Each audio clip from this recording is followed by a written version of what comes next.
I'm Jonathan Dworkin, Vice President of Policy and Communications here at New Deal. We had a great opening reception last night, and I'm excited to welcome you to the main programming for the 15th Annual New Deal Leaders Conference. And it is my pleasure and an honor to get to introduce our CEO, the founding CEO of New Deal, Debbie Cox Bolton.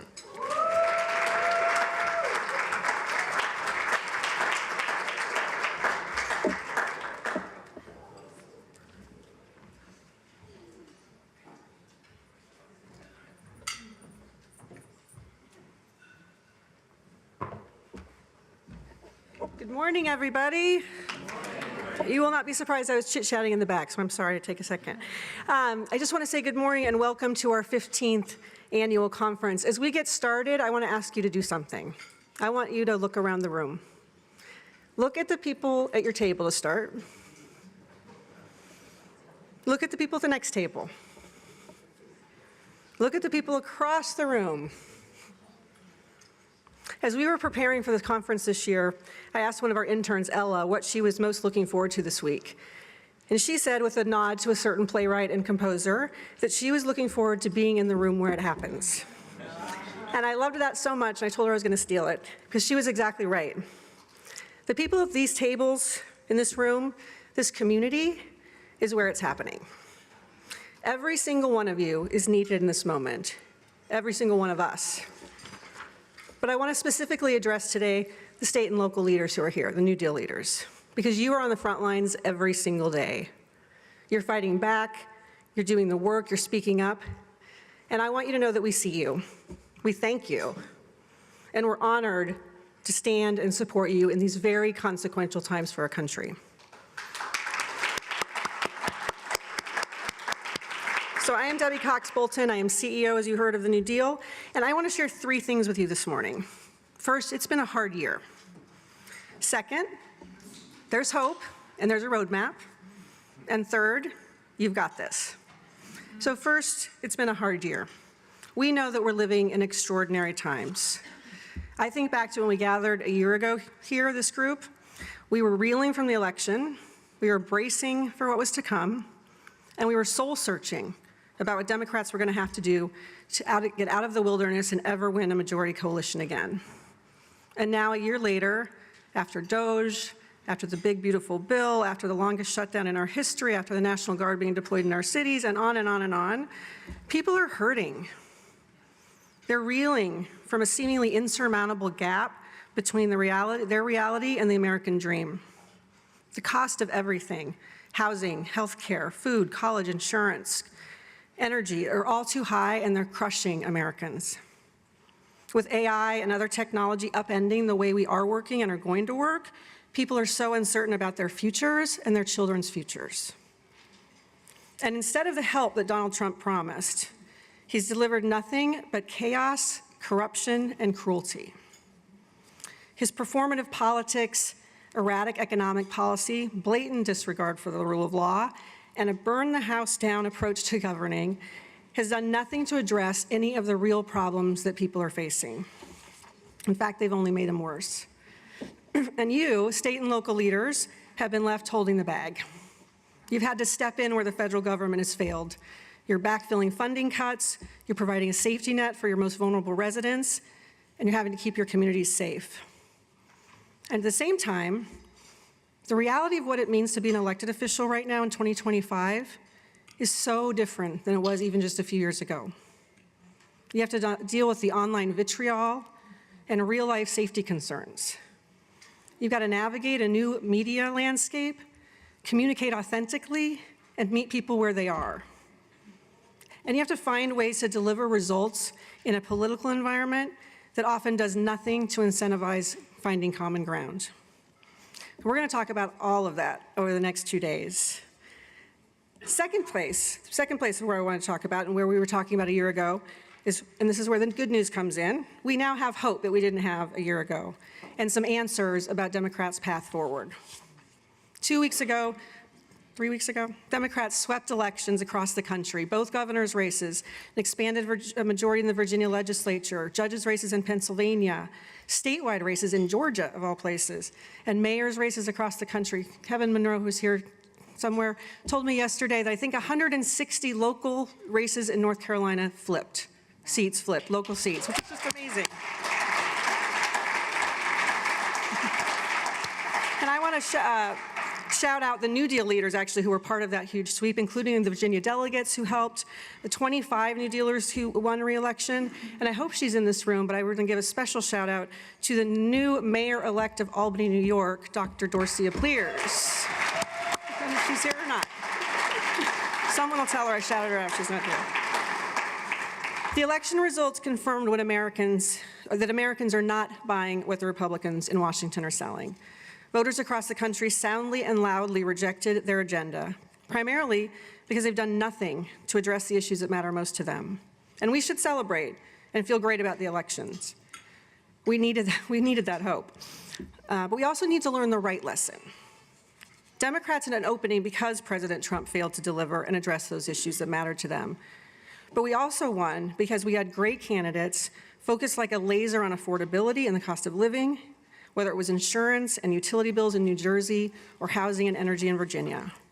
And if we're going to win in 2026, and especially in 2028, being anti-Trump is not going to be sufficient. We have to put forward a vision and an agenda that appeals to a broad coalition, like Abigail Spanberger and Mikey Sherrill and many of you were able to do, grounded in ideas that will bring down costs and make people's lives a little easier. That messaging is going to be super important, but actually delivering results is also going to be important. We've always believed here at New Deal that the best governing is the best politics. And people are impatient, as you will hear from Gretchen, about progress and outcomes. They want government to stop actively making their lives harder. They want leaders who are going to fight for them and provide opportunity and the tools to allow them to succeed. So the good news is that we can now follow a roadmap of the successful governors-elects, other overperformers in Congress who we're going to hear from over the next couple days, and the roadmap, the strategies and solutions from outside the Beltway, you all, New Deal leaders who are winning elections and governing successfully all over this country. Which brings me to my third and final point. You've got this. We spent some time last night looking back at New Deal's 15 years. I'm so incredibly proud of that and thankful to all of you for that. It is with the wisdom and inspiration that you all have given me for over 15 years and continue to give me every day, that I say with great confidence that the future is still bright. This is a very special group, united in love of country, focus on solutions, and optimism for the future. You are exactly what the Democratic Party needs to be successful in 26 and 28 and beyond. And we are committed to supporting you, and not just supporting you, but making sure that your voices and your ideas are going to help define the Democratic Party going forward. You already know what it takes to run and win in hard places. You know what it takes to build broad coalitions. You know what ideas are actually working to solve problems in your communities and deliver results, like the 2025 Ideas Challenge winners that you're going to hear from over the course of the next couple days. So collectively, you are making sure the Democratic Party is offering vision and hope and solutions. The future of our party and our country runs straight through this room. So thank you all for being here, and I'm looking forward to a really great conference. We are going to continue our assessment of what it means for Democrats to fight in this moment in a way that connects with the majority of Americans. To introduce our next featured guests, I'm pleased to welcome a leader on fighting and solving many of the key challenges facing Americans today: housing, infrastructure, economic opportunity. Please join me in welcoming Phoenix Councilwoman Keisha Hodge Washington.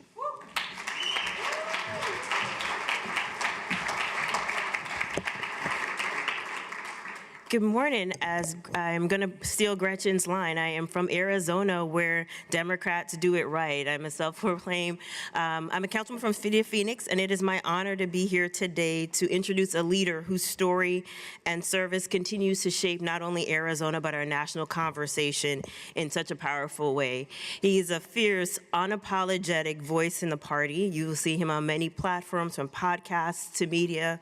And as we know, the New Deal exists to elevate forward-looking, solution-driven leaders. And they recognized him back in 2012. He was a rising leader grounded in community, service, and the real lived experiences of working families. As I was walking up, I said the past speaker and his session could have been his introduction. He's the type of speaker that this country needs and wants. He's a fighter for the people. He's a fighter who delivers results. He's a fighter fueled by love, the love of this great country. His story is the American dream. He is the son of immigrants and raised by a single mother. He worked every job he could, from pizza shops, construction sites, even a meatpacking plant, to help support his family. He became a first-generation Harvard graduate, and instead of chasing comfort, he enlisted in the Marine Corps. He was deployed in 2005 with the Lima Company to Iraq, one of the hardest-hit units. Returning from the war, he returned with a lifelong commitment to ensuring that our service members are never again sent into harm's way without a plan to win and a plan to care for them. That commitment fueled his public service. In Arizona's House, he helped expand Medicare and secured in-state tuition for veterans. In Congress, he became the highest-ranking Latino on the House Armed Services Committee, and he's been a fierce defender of Arizona's water, public lands, economic future on the National Resource Committee. He continues to be a fighter and a champion today on the issues that matter most to Americans' families: housing affordability, rising costs, smart, effective border security, which is rooted in the needs of his constituents and not detached political rhetoric. He has pushed to expand affordable housing, reduce prescription drug costs, healthcare costs, strengthen wages, ensure that communities have real resources and real security. In 2024, Arizona's voters made history by electing him the first Latino U.S. Senator in our state's history. It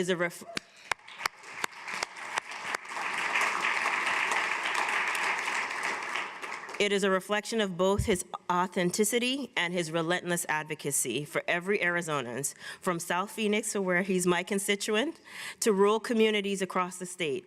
And through it all, he stays deeply connected to his home, raising his family in South Phoenix, and I can often find him at our local post, American Legion 65.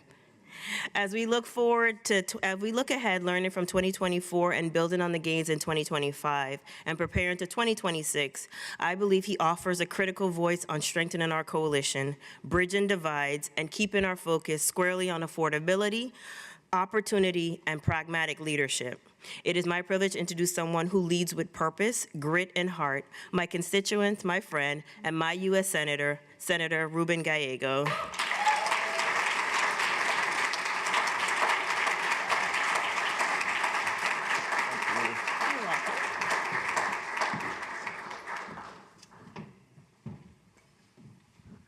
Councilwoman, when he saw you, he's like, "Oh, it's my councilwoman." Senator Gallego, we have to get one important piece of business out of the way immediately. Okay. It's your birthday. Happy birthday. Thank you. And here you go. Hold on. Okay. Make a wish. Got it. Okay. Now, I'm not telling the wish. Oh, come on. Thank you. Gracias.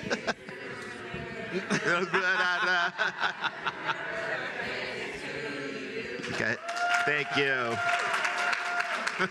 You guys sound like my daughters. My happy birthday. I have a 2-year-old daughter who sang to me, which is very cute, but could not really understand. But I understood the sentiment, which I really appreciate. Well, very nice. Happy birthday, Senator, and thank you very much for being here this morning. So the big question is, what is the path forward for Democrats after the presidential election last year, in which Vice President Harris lost, but you won? the party has been despondent up until maybe a couple weeks ago.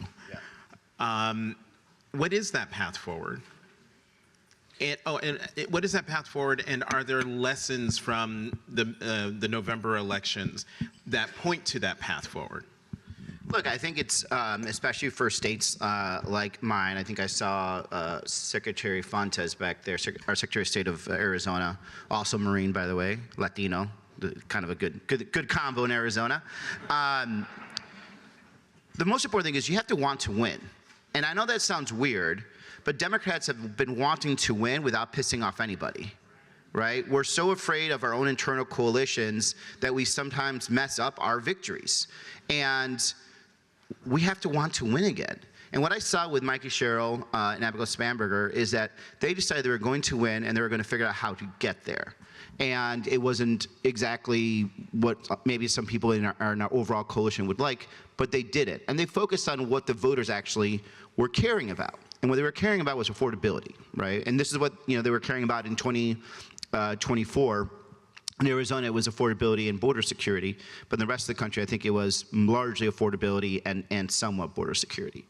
And they decided to have a very much strong focus on that. And you saw the other campaigns were trying to draw them away from that by just throwing different types of subjects and issues at it, and they just did not get them off their game. They stuck to it. We're going to talk about affordability, we're going to talk about affordability. And at the end of the day, if you saw the two campaigns and you compared, and I went and campaigned for both candidates and watching some of the commercials, the people they were talking significantly more about affordability than the other two Republicans. And so they talked to voters about what voters wanted to talk about. That should not sound revolutionary, but unfortunately it has been revolutionary among Democrats. And I think we need to start going back to that. Is we have to want to win, and we have to be willing to do what it takes to win. Now we have to obviously keep some moral compass to that, and you have to also be able to truly believe in it, or else it comes off as inauthentic. But we have to figure out. Now we have to figure out. We have to want to win and do the steps it takes to win. That is great in a general election. But as you were answering, I was thinking about, but what about in the primaries? To your point about Democrats wanting to win, but they don't want to piss anybody off. And for a long time, it seemed as though Democrats, when they're running, you literally don't want to say anything that will tick off anyone in the big tent that is the Democratic Party. So given what you just said, how do you run to win? And should you just risk pissing some people off in order to get to the finish line, both in the primary and also in the general? Look, this isn't easy. If this was an easy balance, everyone would be doing it, right? Everyone would be a very successful politician. Everyone would be able to win in these red states, these swing states, purple states. It's not easy. You're just going to have to figure out as you go. And some of that is being able to calibrate your message. Some of it is actually just talking to some of these coalitions, some of these groups, and having very frank conversations about what the future looks like. And some of it is kind of damn the torpedoes and let's go and get this. And you have to make that call as a leader. I was in the State House for 4 years. And then I was in Congress for 10 years. And when I decided to make the go at the Senate race, it was initially going to be a three-way race. It's going to be myself, Sinema, and whoever the Republicans were going to put up. I didn't know exactly what the landscape was going to look like, but I knew that I wanted to win. I knew I had the pathway to victory, and that I was going to have to make the tough decisions along the way about how to get there. Being willing to make the tough decisions is going to be the most important thing you can do, especially if you're running in these kind of more competitive districts. You can't leave it up to your staff. You can't leave it up to your consultants. It's going to be you who at the end of the day is going to have to make these decisions. And sometimes you're going to have to override your staff and your consultants. A lot of times what we saw in the 2024 Senate race was that some of my consultants and staff, very good-natured, great experience, but they weren't exactly attuned to Arizona voters. Some of them weren't tuned to working class voters. Some of them were tuned to Latino voters. And so I had to bring a lot of my own experience and override the kind of DC hive mind. You know your districts better than the people that are running your campaign. You do. You may not think it, you may not feel it, but you do. And you have to go with your gut instinct sometimes, and sometimes that's going to get you in the right direction, and sometimes it may not. But you're going to have to take those risks. And as a leader, you have to really start practicing that and practicing that early. I was going to ask you to talk more about the political gut, because it is one thing to say it here from the stage. For the elected officials out here who might be in a position where they want to jump from, say, the state legislature into Congress or into the House or into the Senate, and they know that their gut's telling them that what they're being told probably won't work. So give them a little bit of a pep talk, because it's one thing to say trust your political gut. It's another thing to actually act on it, to actually trust yourself versus the people you're paying thousands upon thousands of dollars to get you, I'm sorry, tens of thousands of dollars. Senate race, man. This is the real, this is major leagues, major leagues. I think the most important thing you should remember is, first of all, do not have only political friends around you. Do not have political friends around you. If you find yourself only on a Friday and Saturday night or going to dinner and it's always either a donor, a consultant, or another politician, you're in a bubble. And that bubble is going to get you in trouble. I'm very lucky for 3 reasons. Number one, no one in my family is involved in politics. Like, I'm the weird one. We have a very successful family. The most successful person is my cousin who pitches for the Cubs. My sister is a blood cancer oncology doctor with an MD PhD from Northwestern. I'm maybe number 3, right? But nobody in my family is political. And so whenever I'm hearing them talk about stuff, I know that's actually what's kind of out there, what's in the veins of the country. When I served in the Marine Corps, I served with enlisted men, Latino and white men from Ohio. And largely conservative, but working class, but pretty representative of what's happening. So when I hear them talking, I kind of hear a good example of what's happening.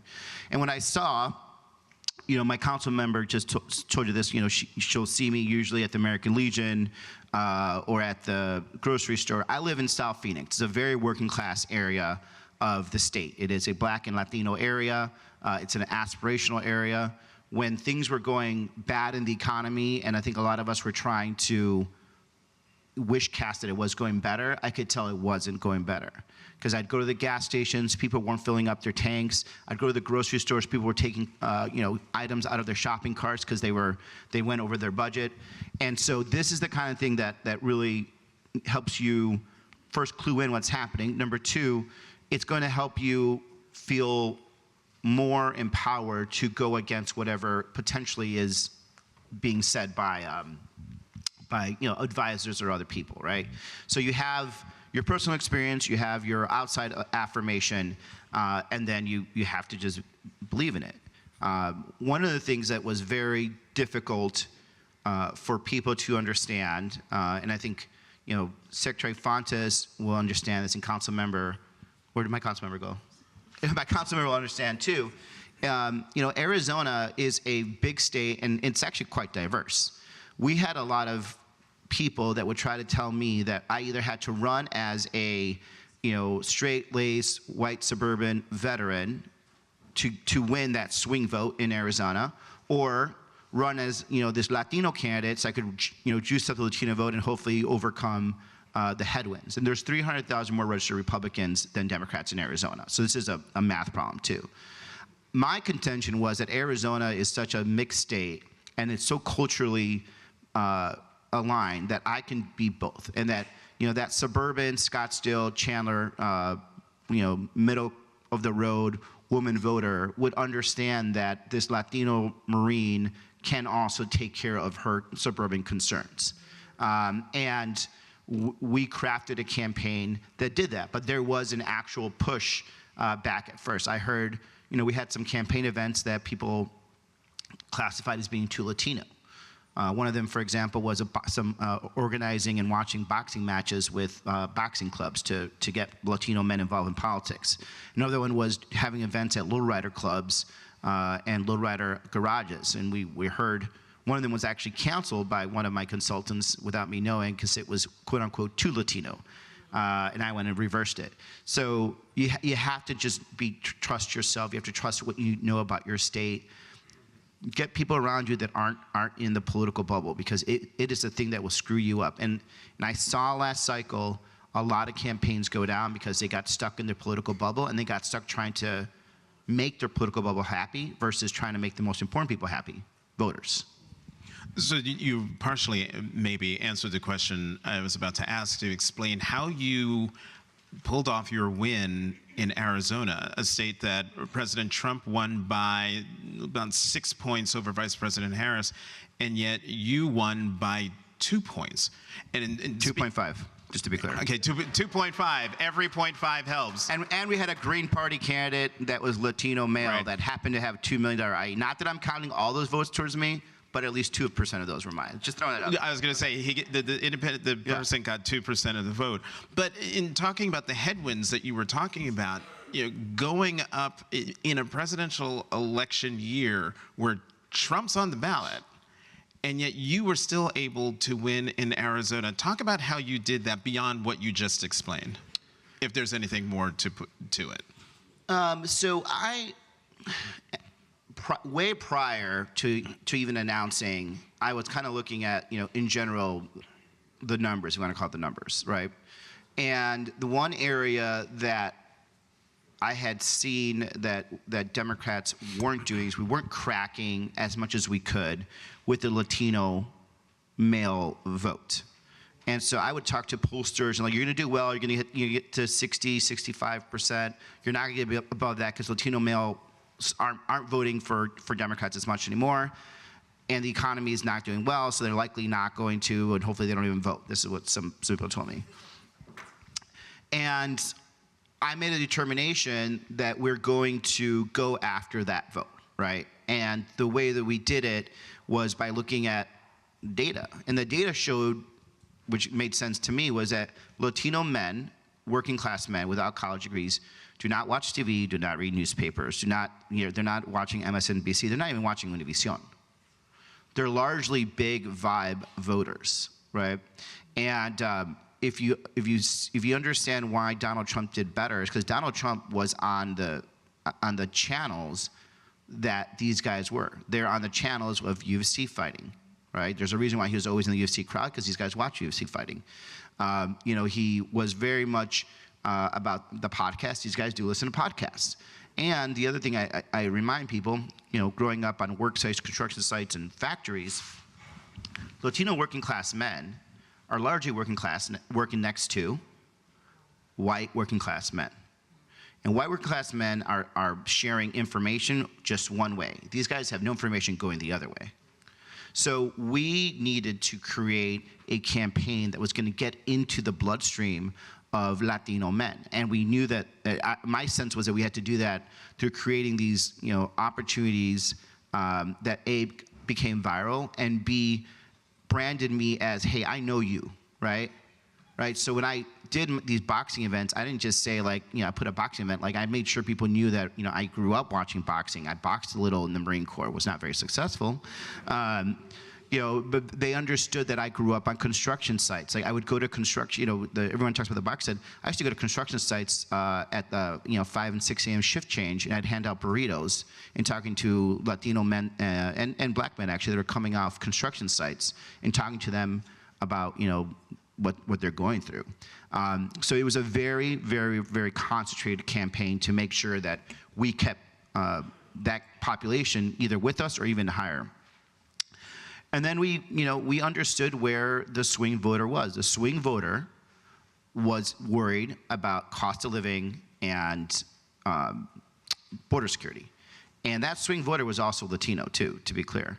And so our first campaign commercial in English was about affordability. Our first campaign commercial in Spanish was about border security.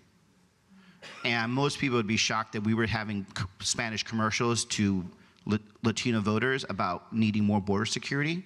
But if you actually were listening to what was happening, and remember I told you about my family, I had my Latino moderate Democratic family telling me, complaining about the border 3 years before it actually became a political issue, right? And we decided that this is what they're talking about. This is where we're going to be. And so we went and actively talked to them about their concerns. And we did it ad nauseum. On the campaign trail, it's 1, 2, 1, 2. That's all we talked about. And then we kind of bolstered the campaign around it. We tried to get the people that were kind of would imprint you as being good on this issue, right? So we went and got border sheriffs to support us. And then we went and got the police union, which was controversial within Democratic circles, to also support us. But this police union endorsed Donald Trump for president, and the next day endorsed me. And so they picked right. But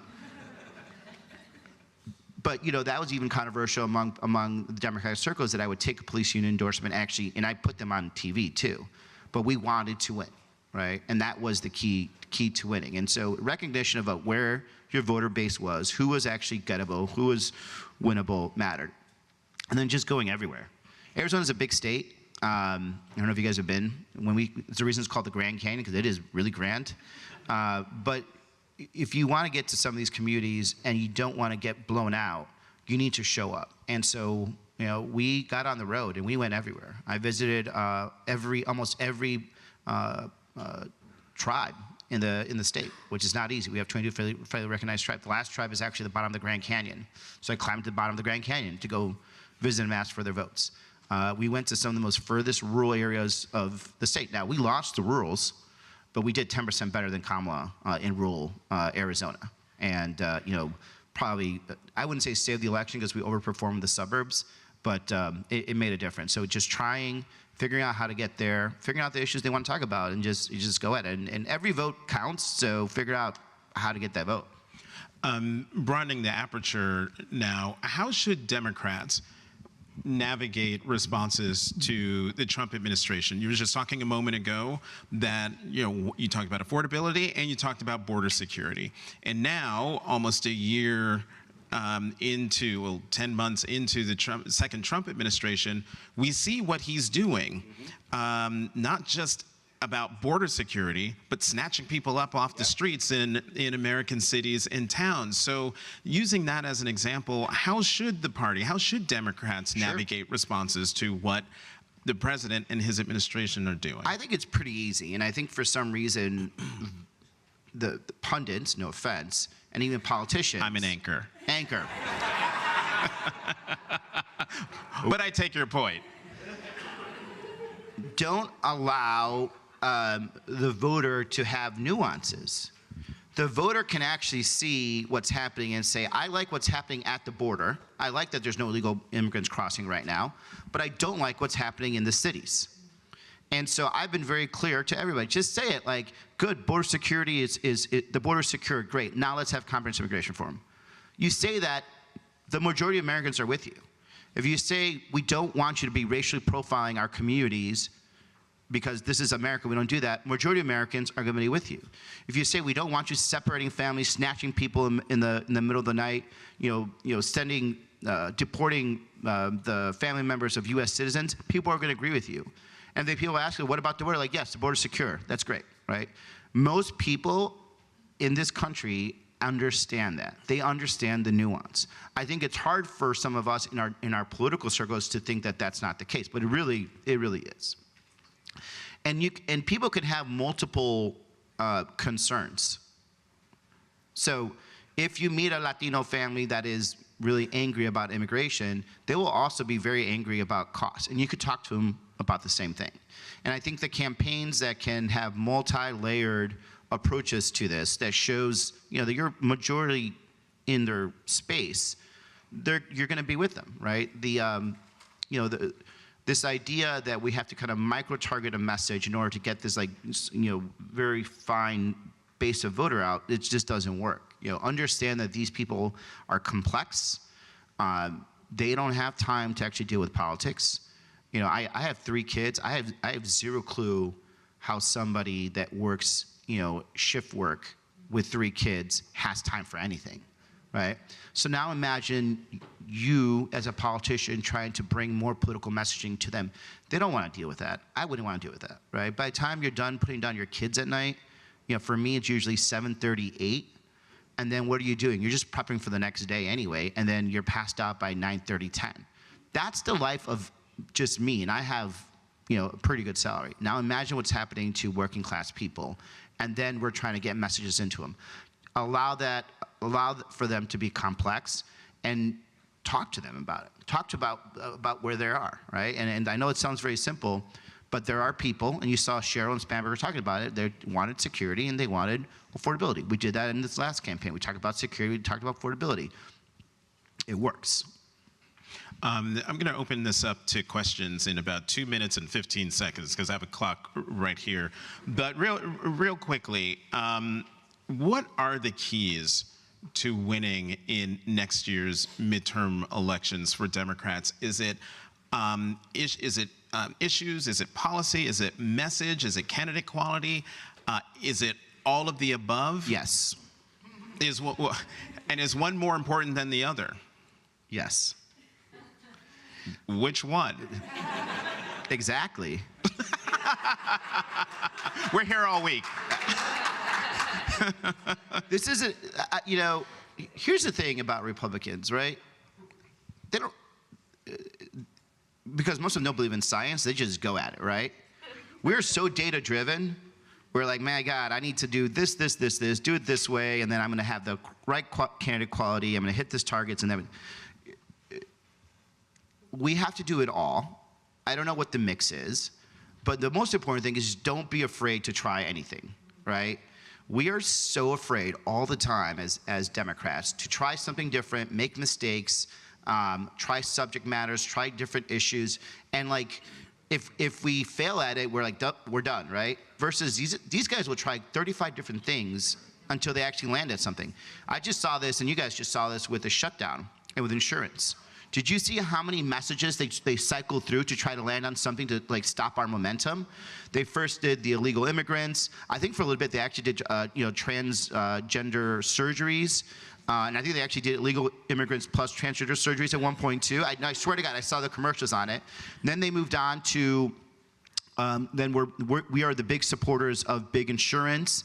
And none of it stuck, but they kept on trying. Versus us as Democrats, if we hadn't actually landed on the right messaging right away, we would have probably like frozen and broken apart, right?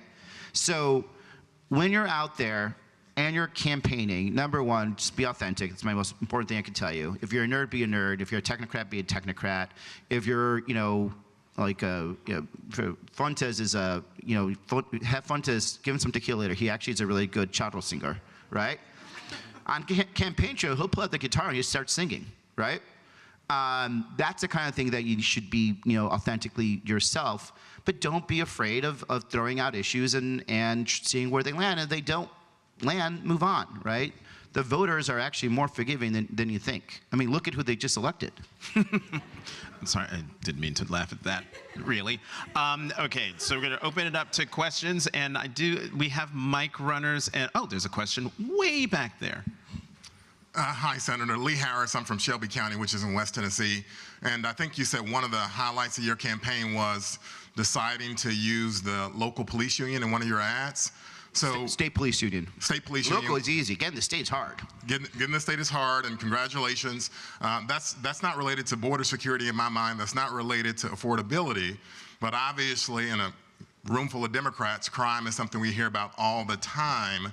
And so your decision to take that issue on, maybe talk about that a little more. Were you trying to get ahead of your opponent, or were you trying to get another kind of conversation, or is it related to border security in your mind? Thanks. Well, it's related to border security in my mind, but also since my name is Ruben Gallego, and the majority of people in Arizona are not Latino, they one way, your opponent are one way or the other, and from here, I don't want to presume, but you look like a black male, and if you're trying to get white voters that are worried about security, having an outside validator matters, right? And so, number two, my father is a convicted drug dealer. My father's a convicted drug dealer. When he was convicted dealing drugs when I was in high school, I think in college. As a matter of fact, during the election, he was arrested again. And so, my name is Ruben Gallego. I live in a border state. My father's a convicted drug dealer. What do you think these guys are going to do to me? Right? Doesn't matter that I went to Harvard. Doesn't matter that I was a combat Marine. They will make me a dirty, dirty Mexican and try to get people to not vote for me, right? So I need to find those validators that are going to say, this guy is good. This guy you can trust, right? Some of them were actually the Marines I served with. I had like 8 to 9 guys that were in active combat for me that did these commercials for me saying you can trust Ruben Gallego. And then it was the police that came in, the police union came in and said Ruben Gallego can be trusted to secure our neighborhoods and border security. Because yes, that's tight. Now, is the local police really that involved in border security in Arizona? No. But for the average voter in Arizona, if the police think you are good for security, in their mind, they connect that to border security. So it's a very simple calculation. In the end of the day, again, did I want to win? It's either I didn't want to win or I did. Did I have to make some tough decisions that pissed off some people within my coalition? Absolutely it did. Is the Democratic coalition better having me or Carrie Lake? That's an easy answer, right? It's a rhetorical question. Is that right? I think it's called. But you know, these are the things you have to make an assessment at all the time. Like, what are your weaknesses, or what are they going to hit you on, and what can you actually buffer against that? And you have to be honest with you. I knew exactly where they were going to. I knew at some point they were going to come after me because of a man that abandoned my family a gazillion years ago. Right? There's nothing I could do about it. But the best thing I could do is be ready for it and find ways to basically negate it as much as possible. Okay, next question. I think we might have time for one more. Wait, what? A room full of politicians and no one has a question? Okay, Mike's coming. I'll answer quickly if there's another. It's coming. There's a closeout question I have Oh, for you. closeout question. All right. For not related. Hi, this is Dontavius Gerald out of the state of Ohio, state representative. Thank you so much for being here. Where in Ohio? Columbus. Oh, I served with Lima 325. Oh, You're yeah. from Columbus, Ohio. Yeah. Yes, that's yes. the unit I was with in Iraq. Okay. Well, listen, hopefully you can talk afterwards. Yeah. But Mayor Coleman's son actually was in my unit. yes, Yeah. yes. Okay. Well, I'll text him. Okay. I'll text him. Okay, question, please. Got a question. Sorry, I'm connecting. Geez, weird for a politician to do that. No, I love it.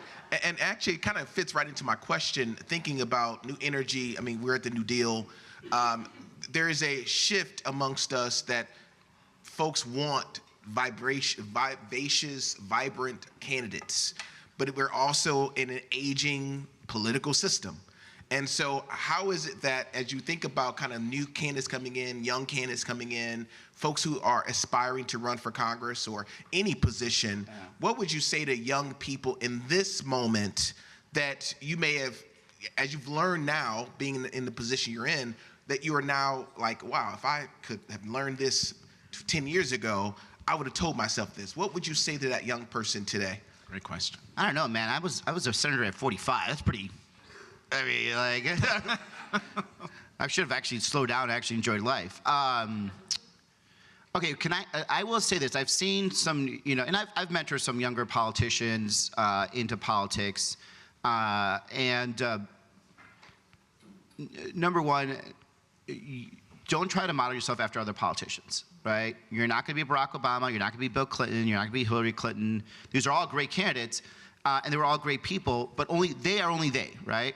And so it's going to be hard. So you need to find your own personality and your own method of leadership and communication. Number two, sometimes the basics do matter. I've seen some candidates that try to catch, you know, lightning in a bottle. You know, they think they're going to be able to be AOC. AOC is a great candidate. She, you know, hit the right moment, the right mark against a primary opponent in a very important year. I've seen other candidates try to do that, and they've just flamed out because it only worked for her.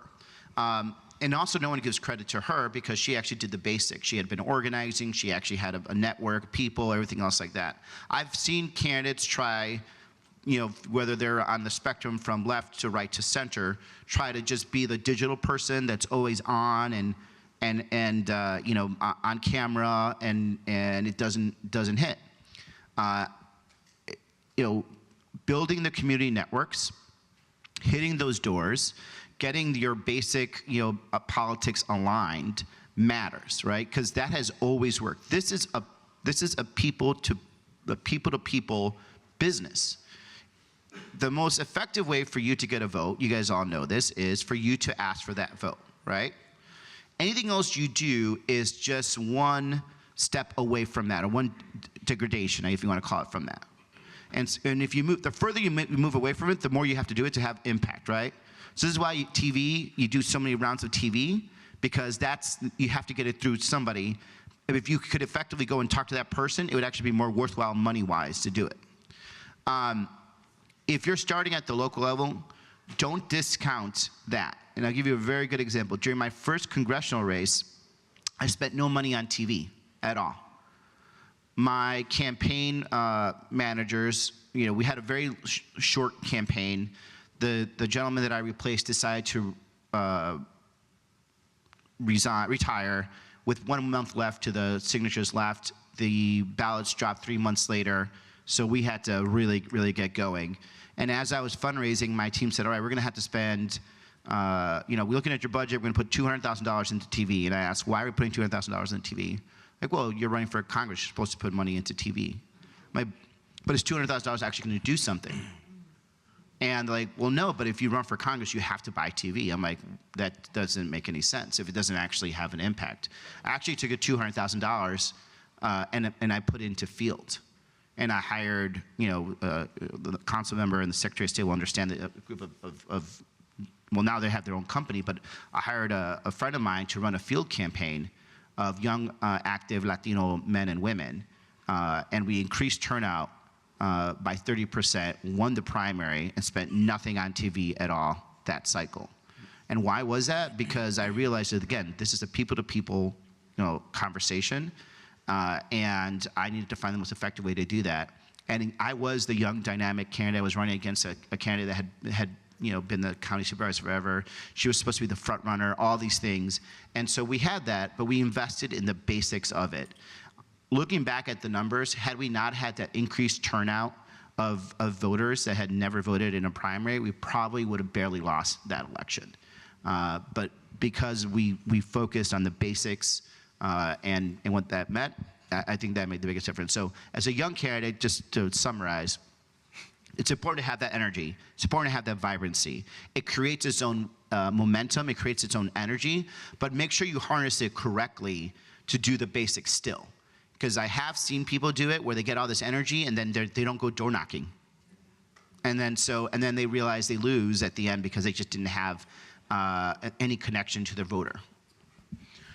This is a true politician because the moment he finished, we ran out of time. Exactly ran out of time. Quick, go ahead. But real quickly, because just as we were coming up on stage here, an alert went out.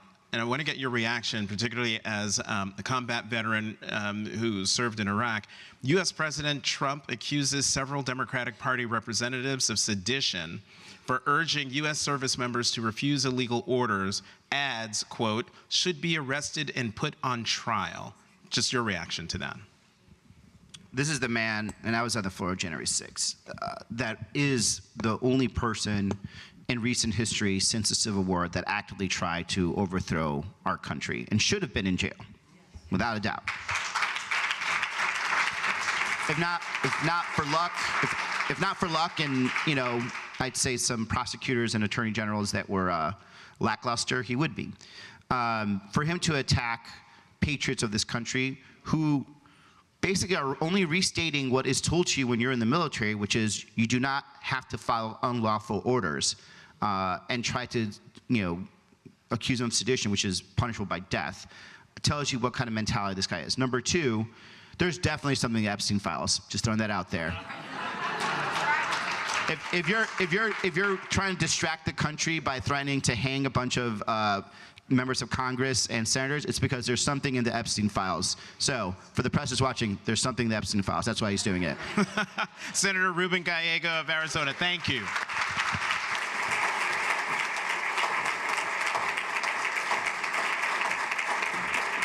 I appreciate it. Thank you. Really appreciate it. All right, huge thank you to Senator Gallego and also to Jonathan Capehart. Highly recommend his program on the weekend on MS Now. Make sure you're tuning in.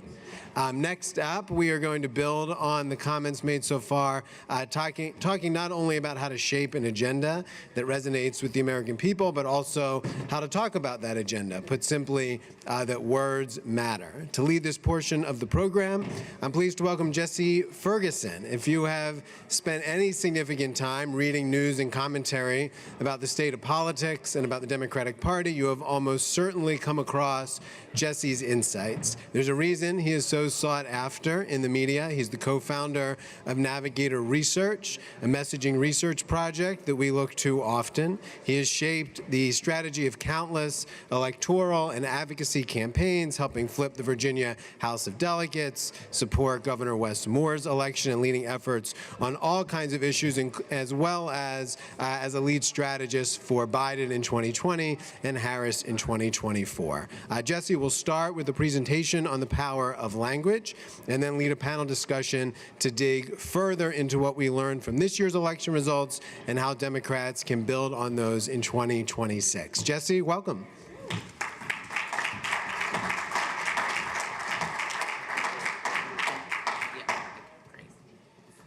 All right. Well, the only thing worse than going after a dynamic senator is to going before lunch. So I'll take this. I'll take this slot. And if somebody can cue up the slides, that would be great. So what I was asked to talk about a little bit is how we use language and how the language that we use resonates with people, what the choices we have and we get to make in how we're communicating and how that lands with the public. So I want to sort of start with a little bit of a question. Does anyone in this room speak more than one language? If so, put up your hand. Looks about right. Does anyone in this room speak English? Put up your hand. If you are a Democratic elected official, you cannot put up your hand for the next question. Do you speak human?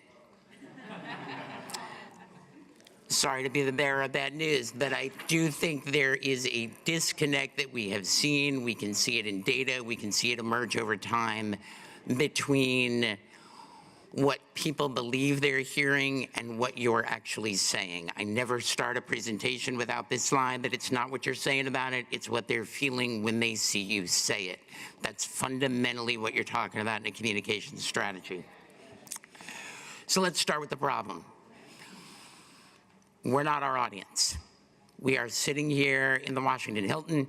We are talking to a group of people who I venture to guess all follow the news, all knew Senator Gallego's name before he sat down on stage. Not only that, all knew Jonathan's name before he sat down on stage. We are an audience of people who are typically more well-educated and typically wealthier than the audience that we need to speak to. So sure enough, when we use language that distances ourselves from that audience, all we do is convince them of the thing they want to believe anyway, which is that we are part of a status quo and a system that has left them behind. So there's a lot of real critique out there around language that you'll hear that is really important about language that is too woke or too left-leaning or too this or too that. There's some real truth to that, but I want to talk about something that I think is a little deeper than that, which is when we use language that puts us at odds with the people we are trying to convince actually care about us.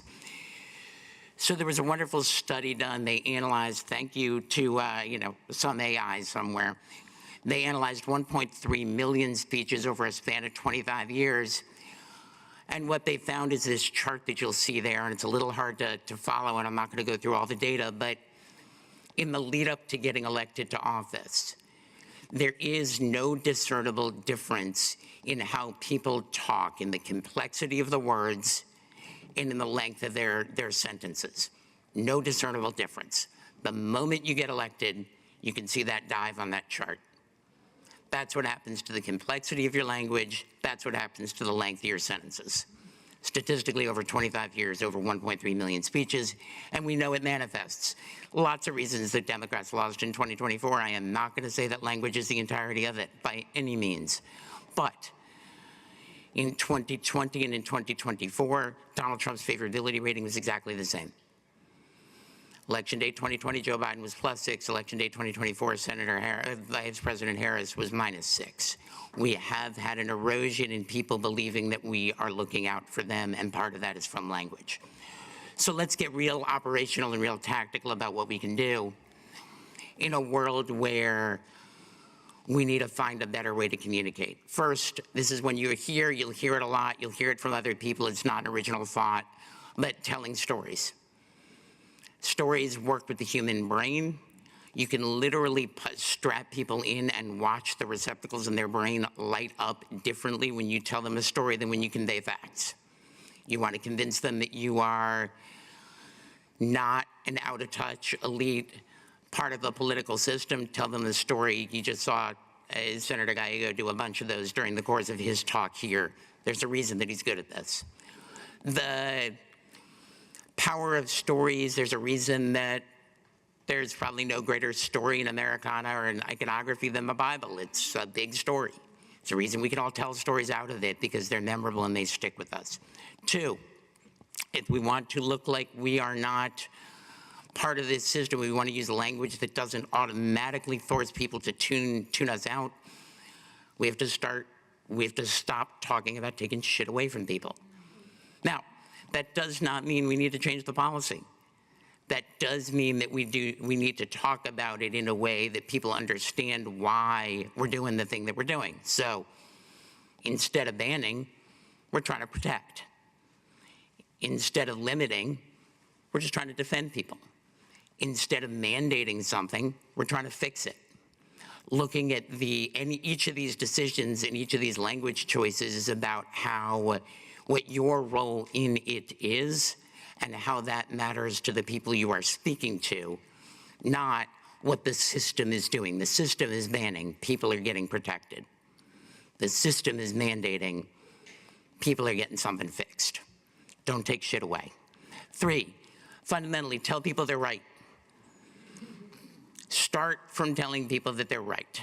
When you walk in any conversation, you walk in any opportunity to communicate, if your first words out of your mouth are that anti-vaxxers are just spreading lies, why do we think anyone who has those views is going to agree with us? If we start from the premise of it's totally reasonable to want to know what you're putting into your body, and here's what scientists and experts and doctors tell us, then we've invited them in. We haven't started from the presumption that they are wrong.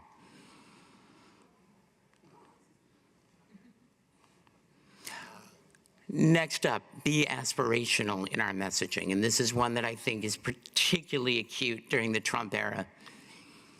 Donald Trump fundamentally promised to people that he was going to make them as wealthy as he was. It's basically the promise of Trumpism. Our response was we're going to raise the minimum wage. Now, I am for raising the minimum wage. We should do that. It polls well, it's a good idea.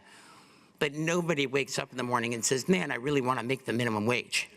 People say they want to get the hell off the minimum wage. So if we are not offering an aspirational message that meets that moment for people, we are again looking like our focus is entirely in a process and a system that's broken. Talk about the what, not the how. If you walked into a Walmart or into a Target today and you were looking to buy a gift for, your niece or nephew, you went up to buy the jungle gym, you'd see that box on the left. That's what would be on the box. We all know if we open the box, we'd find the stuff that's on the right. When we're talking about our policy, when we're talking about our agenda, we have to start from the presumption that we're selling the box. We're not talking about the intricacies of tax credits as they relate to an Affordable Care Act marketplace. We're talking about people having lower health insurance premiums. That's what's the outside of the box. Thinking about the what, not the how. Stuff matters, not size. Taken another way, size doesn't matter. There's a phrase we are all very, very familiar with, chicken in every pot. It's a reason that phrase endures. There's a reason people understand it. They fundamentally get that as an idea, as a concept. My contention would be, if that was advanced today, it would be the $12 billion Chicken Pot Reinvestment Act, would be how we would put it forward in today's context. We ran into this throughout the debate around the Inflation Reduction Act. There was no reason to advertise about the size of it and not the substance of it. But we continued to talk about it being big and historic. Who cares?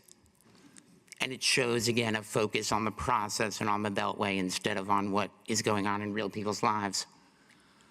Next up, unknown terms are scary. So if you poll people, and I did this poll simply because I'm vaguely arrogant and want to prove myself right,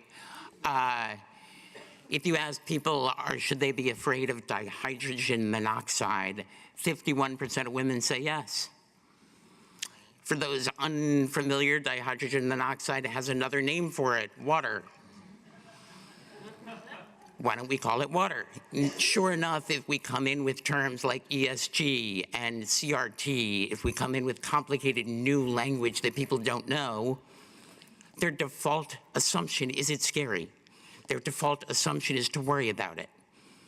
If we talk about diversity, that's something people are familiar with.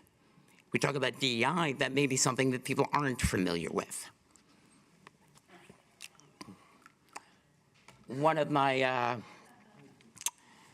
one that goes down and is really derivative of the previous one is avoid abbreviations. Number one, abbreviations, they may not understand what you are talking about. Number two, if you are using abbreviations, again, all you do is reinforce a notion that you do not understand their life because they don't talk in those abbreviations.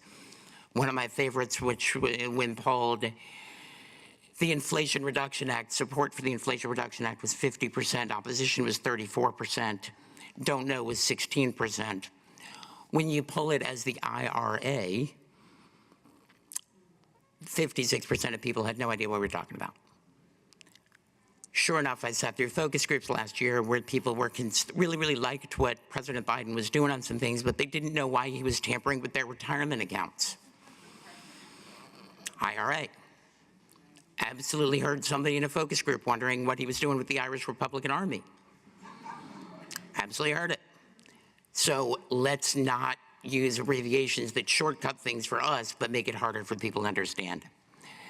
People always are better than programs. If we're talking about cutting VA healthcare, that's a program, nobody cares. If we're talking about taking away healthcare from veterans, people is better than programs. It's a simple shift. We're all in budget debates. You're in budget debates in all of your state and local work. People do things. Again, a derivative of that same notion. The Trump administration is not firing EPA inspectors. They are firing the people who make sure that the water is drinkable. People do things. If you're talking simply about the people, about the bureaucrat, and not about what they do, you're not meeting that moment. And the last one, don't forget humanity. For some reason, we decided at the beginning of the immigration debate 4 or 5 years ago that the term migrants was a term we were going to embrace. Migrants are birds. They fly back and forth. We gave up the ability to talk about people seeking asylum, people fleeing violence, whatever construct you want to take about people, we gave up on the opportunity to talk about that. We do it all the time. In the healthcare context, we talk about funding for Medicare recipients. Recipients makes you think of the people going into that big building rather than seniors who count on Medicare. Similarly, we talk about in the climate and environmental context, we often talk about emissions.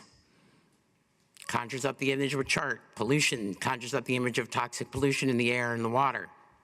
Again, thinking about the language you're using and the image that it conveys and whether it conveys an image that's relevant to people. So putting it all as I kind of wrap up, how do you kind of do this on a daily basis? Single best piece of advice I can give you is what I refer to as the morning wake-up test or the night-night test. If you are using language that you would not find yourself saying when you get out of bed in the morning and you take that big stretch, then you are not meeting the moment for what people will understand that you understand them.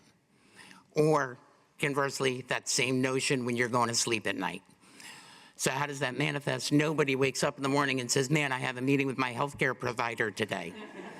I've never met a healthcare provider. I've met a doctor, I've met a nurse, but I've never woken up in the morning and said, oh, it's great to see the healthcare provider today. Similarly, in the education context, nobody wakes up worried about educators. They do worry about their kid's teacher. I can tell you Mrs. Klarman, she was my second grade teacher. I have no idea who my second grade educator was. Again, if you filter it through that test of what's the way you would talk about it first thing in the morning. Today's a great day to decarbonize. That person doesn't exist. There's absolutely people who wake up worried about smog outside. And I'll leave you with this last one, which is sort of my new favorite. Did you see an individual? For some reason in our language, we have started talking about individuals. Our policies need to lift up individuals. We need to look out for individuals. Didn't we used to call them people? We have individual in a context outside of rooms like this. Individual are like unindicted co-conspirators. Individual number one, individual number two. No one wakes up in the morning thinking about an individual. They absolutely do wake up thinking about people. We can go on these for a long, long time, but ultimately, if you use that filter, you will find yourself talking in a way that will resonate more clearly with people, not only for the clarity of the message, for what it says about you, that you are talking in that way. So with that, I will wrap up, invite our panelists to come join me. I don't know whether they're over here on the side, and we'll get into a little bit of conversation about how we do some of this and how we move the needle forward.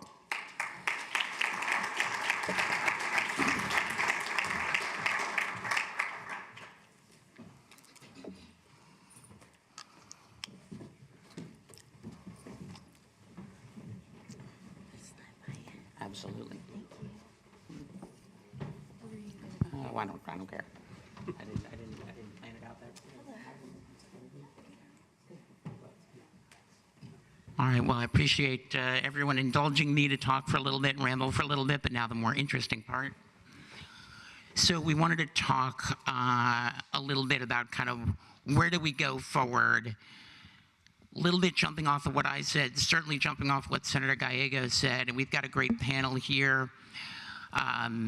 And I'm going to ask them briefly to introduce themselves with just a moment of who they are, and then we will go through a couple questions that I've got for them, and then please begin to sort of think about what questions you've got for these panelists. So I will go ahead and I'll start for the introductions with Sam and have him come down this way. Yeah, thanks, Jesse, and thanks to the New Deal for having me.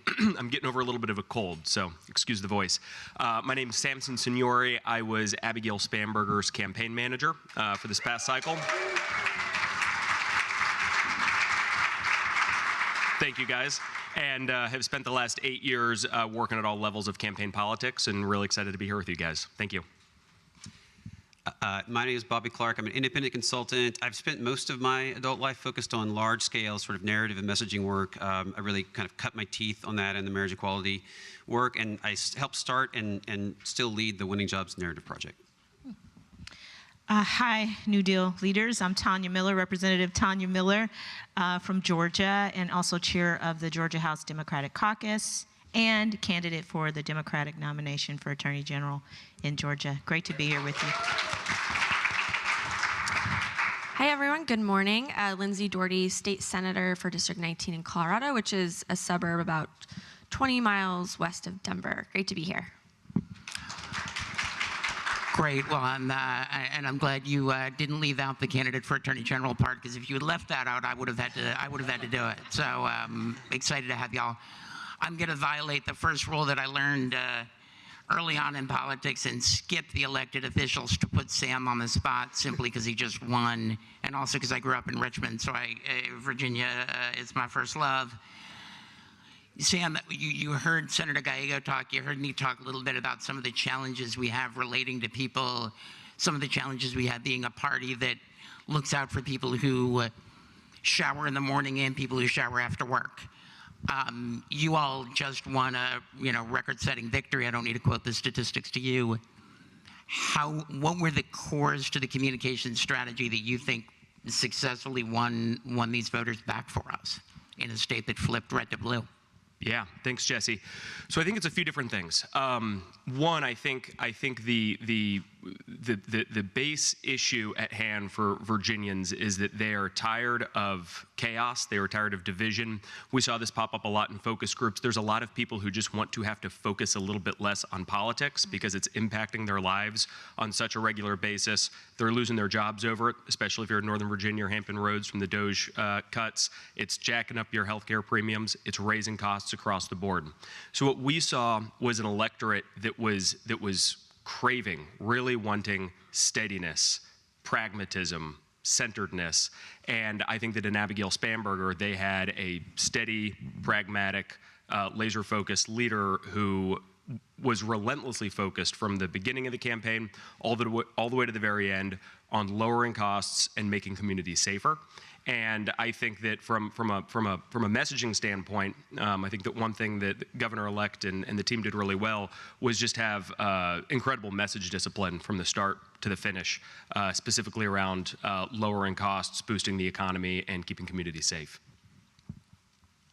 So I'm going to be mean to Bobby and skip him for a second because I'm going to get back to the trend of starting with elected officials and ask both of you, in 2 swing states, how did you successfully find a message and a narrative that has won these races that doesn't make you seem out of touch? And you can go in whichever order you prefer. I'll go first. So thank you for that question. And as I know all the folks in this room know about this little-known race we just had this month in Georgia, the PSC race, the Public Service Commission race. It's a statewide race. It's a commission in the state that most Georgians had no clue about. It was an off election. And again, it was a statewide race. Well, we had 2 Democrats when there were 2 Republican incumbents. The entire commission was Republican.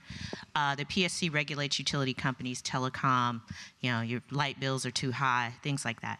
So we had 2 brand new, never elected, very little name ID Democrats run for this little-known commission, and it was probably one of the most extraordinary electoral victories that we've seen in more than 20 years. The message was simple for Democrats. It was, your light bill is too damn high, right? And I think a combination of that, in other words, this is why this is important to you, this is why you should care, and you have the power to do something about it, coupled with, again, this sense of chaos and, nothing's working, no one's talking about the things that matter. Well, Democrats focused in like a laser on this message, and we more than tripled voter participation. We have 159 counties in the state of Georgia. Democrats increased their vote share in 157 of those counties. It's the first statewide election where a Black woman was elected to a statewide office. Clap for that. Dr. Alicia Johnson, extraordinarily qualified candidate out of Savannah. And so what we really saw, and we didn't, by the way, win it with just Democrats. It was not just we got to bring our base out. We won this race, these 2 races, with Democrats, with independents, and with Republicans, and the data shows that. So there are about 200,000 folks who voted in the primary. There were 1.5 million folks that showed up for this off election cycle. For us normally, in prior years, it's about 500,000, 600,000 folks that show up. So I think the takeaway from that is we focused on a message that was easy to understand, that resonated with people across party lines. We kept hammering it home. We spent less than Republicans. They showed up. They put up a fight. They just could not, they were not prepared for a message so simple and the passion of voters so strong, and the ability of Democrats to get that crossover. So good things happening in Georgia.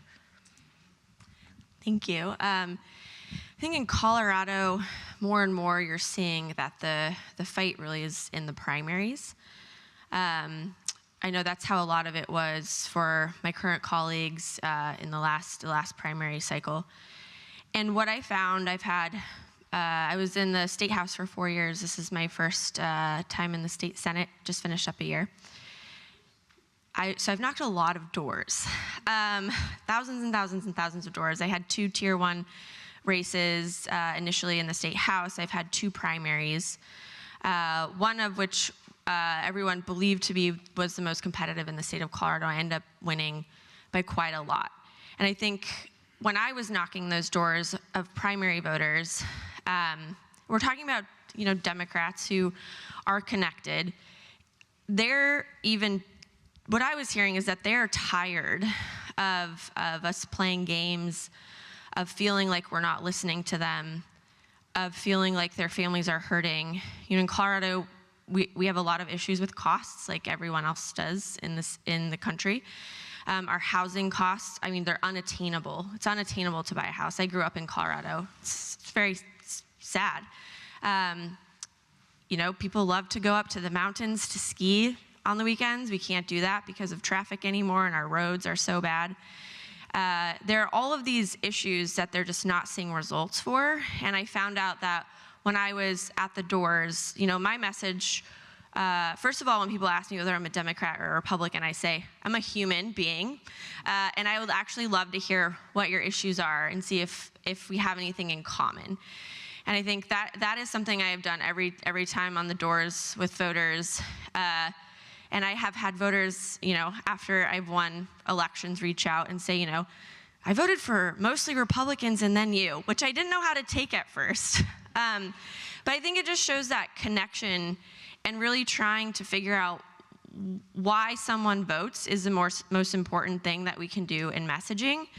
And that's something that has really resonated just with my races and in my district, and particularly when it really comes down to the primaries in my state now. So, you could do an entire separate section where we could get you to do a primer on the door knocking ability. Is it elbow, wrist, elbow? Now, Bobby, you've done a bunch of the kind of biggest messaging research on some of these questions of how we land with the public nationwide. Talk us through what you see as the kind of keys to how we get back to speaking credibly to the audience that we need to talk to. Sure. We started Winning Jobs in 2021, and as far as we know, it's the largest effort undertaken to really understand working class voters and how to win them back. And we've seen a few, and based on tons of research, thousands of open-ended conversations, hundreds of thousands of survey responses, and there are kind of 3 keys. One that we see actually Democrats doing, winning in tough places, winning in this last election, doing a really good job of, and that is, first and foremost, it's about connecting around identity. That the separation that we've been experiencing with working class people is very much about that. They don't see us as people who are like them, who they can trust. And so the first parts of Winning Jobs narrative are focusing on, relentlessly on working people as the subject of what you're talking about. Focus on their key concerns. Make them the protagonists of the story, not us, not government. They're the heroes in the story. That is the way to reconnect, is be one of them, be on their team. And the way we talk about it is getting in the circle. Republicans are going to want to define the circle in their terms. They're going to want to say it's all about pronouns and it's all about open borders and all of these things, and they're going to try to place you out of it. And we can do the same thing around economics. We can define it around working people and their priorities, and we can place ourselves in it and them out of it. There are 2 other things that we've seen that are just deeply resonant with voters that we see more sporadically embraced by Democrats. One is, we don't have, on the left among Democrats, we don't have a really consistent way of talking about our overall approach to the economy. We don't even say the word economy very much in ads or political communication. And what we can tell you from talking to voters is that they have a very clear sense of what the economy is, and it's them. It's their bottom line. And one of the most deeply resonant things that you can say is to acknowledge that they are the economy, that we need to grow our economy, strengthen our economy by improving their bottom line. Everyday working people, small businesses, family farmers, they're the backbone of our communities, the engines of our economy, and that's what we're prioritizing. So that's our North Star. That's the direction we're heading. And then secondly, we found that there is there was a Democratic branding project that we reviewed when we first started Winning Jobs, and it was They found that the Democratic brand was too much caretaker, benevolent, largely ineffectual caretaker, needed to be more empowerment. Huge project paid for by the National Democratic Party that we really haven't seen ever used. We used it and we focused on it, and we found that what voters want is, they do want empowerment.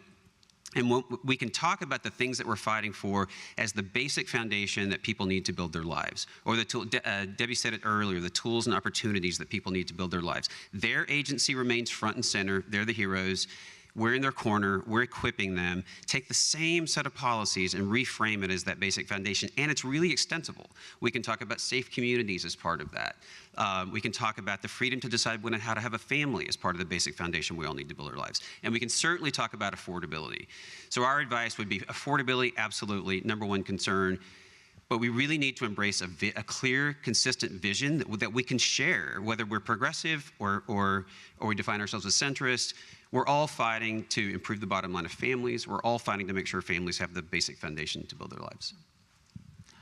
So I think you heard from all four of them. You heard Bobby's point, which I think is spot on, about kind of being in the circle with people. You heard that we need to, when we show up to folks, we need to not approach them as if we're not interested in what they're interested in. We can focus on utility rates, a particular kind of clear cost pain point, and a focus on cost of living is sort of how we won back a red state. And I think just to add a thought real quick, cost of living has become a term in polling, and we all see it. It comes to the top of every poll battery you ask. We forget that cost of living, literally those words mean the cost to live. Sounds really stupid to say that out loud, but in the end, why do we think any other issue is ever going to dominate over the cost to live? Always going to be the number one. The second you think about what those words mean, and they're not just a polling term of art. So let me then take that question to the next step, which is, we have an audience that we need to reach that does not pay attention to what we are talking about, and that are hard to communicate with and to get to buy into this shared agenda that we're all talking about. And I guess I'll start actually, Senator Doherty, I'll start with you. How do we do that? How do we reach those folks? We've got a message that they want to buy into, but how do we find them and credibly communicate to them? I would actually argue that in Colorado, at least at the state legislature, Democrats have not been doing a good job messaging to folks in Colorado. We're actually losing registered Democratic voters by the thousands. We know it's a problem, and I think it's because our messaging now has gotten awry such that we are focusing on the 1% of issues that, you know, I agree we should protect everyone. But when you're just focusing on that 1%, and every news article and every fight is about Democrats fighting over this 1% issue, you're not reaching the 99% of people who can't buy groceries, who can't afford a home, who can't put their kids in childcare. You're not actually speaking for most of the people that you represent. And I think that has become a huge problem, at least from what we're seeing in Colorado, and one that we need to have conversations about making sure that we're not continuing to lose registered voters, that our party's not falling apart. Because we all want the same thing. We don't want Donald Trump as president, right? We have to figure this out together. And unfortunately in Colorado, I don't think our messaging has been great to reach those folks. Representative Miller, do you want to take the question on kind of how do we reach these folks and kind of get them to listen to a conversation that they don't automatically want to listen to us on? Well, I think it's, you know, it's a little bit of common sense, and I think maybe implementing it might be the challenge, but you have to put yourself in a place to listen to what people care about. So I think the tendency for elected officials or politicians is traditionally to tell people what they will do, tell people what they stand for, tell people how to make society better based on whatever it is, whatever their platform is. And I think to the senator's point, you know, what we have sort of failed to do is really listen to what the people care about. And so I think it's putting yourself in the places where they are. I think it's going to a boxing match instead of, listening to traditional wisdom. I think it's listening to working class families outside of the political bubble and actually really listening. Not listening to challenge them, not listening to debate them, not listening to convince them, but actually listening to them and validating their experiences. And I think when you do that, you would be surprised how many folks are really saying the same thing. Folks are concerned about their future. Folks are concerned about their family. Folks care about whether their kids are going to have a better life than they will. Folks care about whether it's safe. Can they walk out of the grocery store into the parking lot and not have to work? Like, all of these things are things that are across the board, things that folks care about. So I think the through line and the lesson from Georgia and probably from all these other wins is that there are actually probably more things that these folks have in common than that divide them.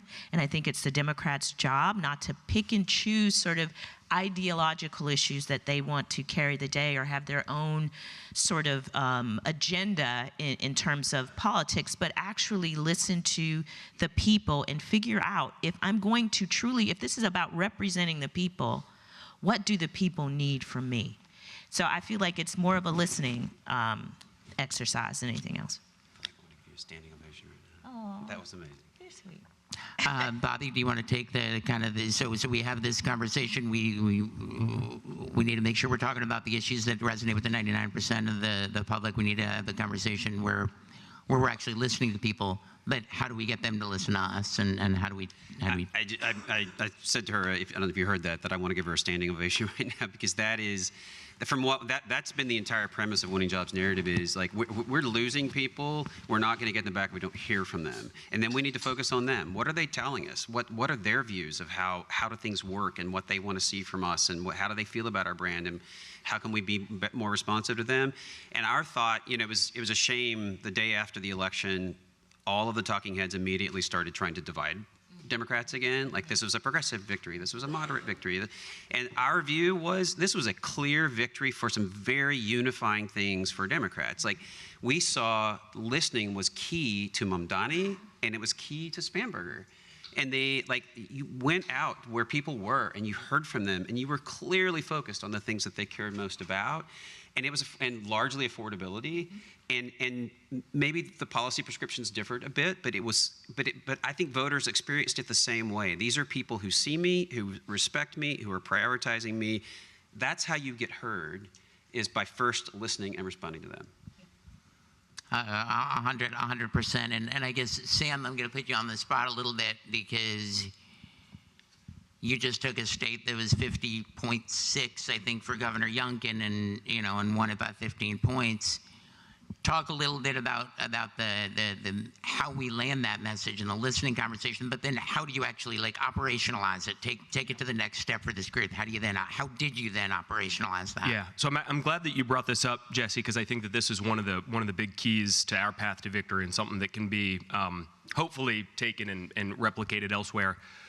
So Democratic campaigns, we oftentimes look for metrics that are proxies for persuasion. Traditionally, that's been demographics. I think that's slightly outdated. It's been education attainment, pieces like that. And what we found from a lot of research on our end is that it comes down, from our perspective, we looked at active versus passive news consumers. And what I mean by that is we went out there and we asked and sort of broke down voters into different questions, and looking for places where we think there was the most persuadable voters that existed. And we asked a really simple question, which was, on a daily basis, do you actively seek out news on politics or current events, or does news come to you? And we found that about 25% of the Virginia general electorate were passive news consumers, or otherwise they let news on politics and current events come to them. And then as a breakdown of persuadability, we found that that group of folks was a very, I call it a very swingy group of voters, highly persuadable, which makes sense if you think about it, right? You are what you eat. If your media diet is, getting a cup of Joe and watching Morning Joe in the morning, you can probably guess who you're going to vote for. If it's, cracking open a Budweiser and watching Fox News at night, you can probably guess who you're going for. But if you don't have an active news diet or an active media diet, then a lot of the things that get brought to you in your sort of bubble of the way that you live your life can deeply impact and influence the way that you might view an election or a candidate or somebody like that. So we took this 25% of the general electorate, and this is a really diverse electorate. There's not really any serious trends. It skews a little younger, skews a little more female. It's a little more diverse than the Commonwealth, but overall, it's a group that embodies, you know, folks of all walks of life in this 25% of voters who are passive news consumers. And what we did is we ran a campaign relentlessly focused at them, because, you know, the traditional methods of earned media, right? You know, we can put out the most beautiful press release that we could and get something placed in the newspaper. They're not going to see it because they don't read the newspaper and they're not, you know, watching TV, or they're not watching TV news. So we made sure that we got to them on digital streaming services. I think we did 8 to 1 in terms of our YouTube spend compared to the Republicans' YouTube spend this past cycle. We were very focused on connected TV. We were really focused on door knocking. We ran the most robust statewide organizing program that Virginia had ever seen. So we were going to knock on their doors. We were trying to get to them in YouTube and in digital streaming services. And what we found, and this is a really important part, we also showed up in their communities. So we went to a lot of areas, especially more rural areas, where a lot of Democrats had not been in a really long time. And I know it sounds basic, but you show up in diners, you show up in coffee shops, and you listen to what folks have to say, and surprise, it's about affordability and the cost to live. And I think we designed a campaign relentlessly focused around these folks. I think that, and ultimately, this is a group of voters that went about 5 to 6 points for Donald Trump in 2024. We believe, based on a lot of the early precinct returns, that we won this group by about 9 points. That's a 14-point swing, and the largest swing of any group of voters that exists in Virginia, which I think contributed massively to our 15-point win, which, by the way, I forgot to say this earlier, is the biggest win in Virginia gubernatorial history since JFK was the president. And I think that... And the technical term for that is a humble brag. Nothing humble about it, Jesse. No, it's a great account. And I think what you heard, I think, is a really important dynamic that gets overlooked in both the press and in the pundits and in the political advisors. The answers we need to provide are not actually coming from what I refer to as the cult of crossstabbing. The idea that we're going to slice and dice the electorate and we need a totally different message for this audience and this audience and this audience. And this. That's not it. Actually, story is consistent across audience to the point that you made. But to reach them, we're going to have to be on YouTube. It's now the largest media property in the world. It surpassed Disney. We're going to have to actually reach them outside of the traditional media diet in order to convey that. And you sort of heard that across all of their answers, and I think is a good way to think about it to the topic of this panel and going forward. I'll ask one more question, and then I'm going to open it up for folks. As we all sort of see candidates stepping forward, 2026, there's an election around the corner in 2028. I'm not asking anyone, you know, what's the right candidate, what's the wrong candidate, I won't put you on the spot. But what is the characteristic that you think our candidates need to have in order to meet this moment, knowing that, well, Sam and Governor-elect Spanberger did well, we did well in Georgia, we did well in New Jersey. If you look at the exit at the data after the election, the candidates did well. That does not mean that the party brand has recovered. And there's a real delta there, a very big delta that still exists. So what do we need to be looking for in our future leaders? What's that characteristic that'll help us repair that going forward? And given that that's an unfun question, I'll let whoever wants to take it first grab the mic. Don't all grab it at once. So one thing that we've seen in the Winning Jobs research is that the I mean, obviously, first and foremost, candidates have to place themselves in the circle. You've got to be you've got to be in the circle with working class people. You just have to. And that's the single most important thing you can do to inoculate yourself against false attacks. Give people, if you can first create connection, that gives people a filter to filter out the bad. The next, have a clear positive vision that affordability is part of, but we would argue that it's bigger than that. It's the foundation people need to build their lives. And then, I had one more point and I just dropped it, Jesse. No, you made a pretty good one around having that credential and that credibility with working class. Others on what's the characteristics or that we need to be looking for? I think at the state level, at least in Colorado, what we're hearing is that it's people who want to come to the table. It's not someone who's dug in on policy and won't move. It's let's talk about real solutions to the problems that people are facing and get it done. It doesn't matter if it's a Democrat or a Republican. It doesn't matter, what you think on other policy, but for this specific thing, what is the best path going forward? And if we need to compromise, let's talk about it. Let's don't just dig in. And I think those are the candidates who are winning the primaries and the general in Colorado on the Democratic side. And I think we'll continue through this cycle as well. I remember my third. My third was believability. What we see is like the direction's clear for people. Affordability, basic foundation, they drive the economy, they should be prioritized. It's all about their bottom line. What we see in the research is then people say, but I don't trust anybody. I don't trust Republicans, Democrats, I don't trust anybody. And it doesn't matter, like my vote won't make a bit of difference in the struggles that I'm having. And so like one of the things we saw in the research in Virginia and what Spanberger really did is like lean really hard into what a clear plan she had. Like it seemed to us from afar as though you placed a lot of emphasis on convincing people that she was committed to this direction, she was really going to do something about it, and that last piece of like getting people to actually believe you, I'd be curious if you have any thoughts about that. But. Yeah, so I'd say it was the characteristics. Was that it, Jesse? So I'd say three things. I'd say authenticity, pragmatism, and a relentless focus on the economy.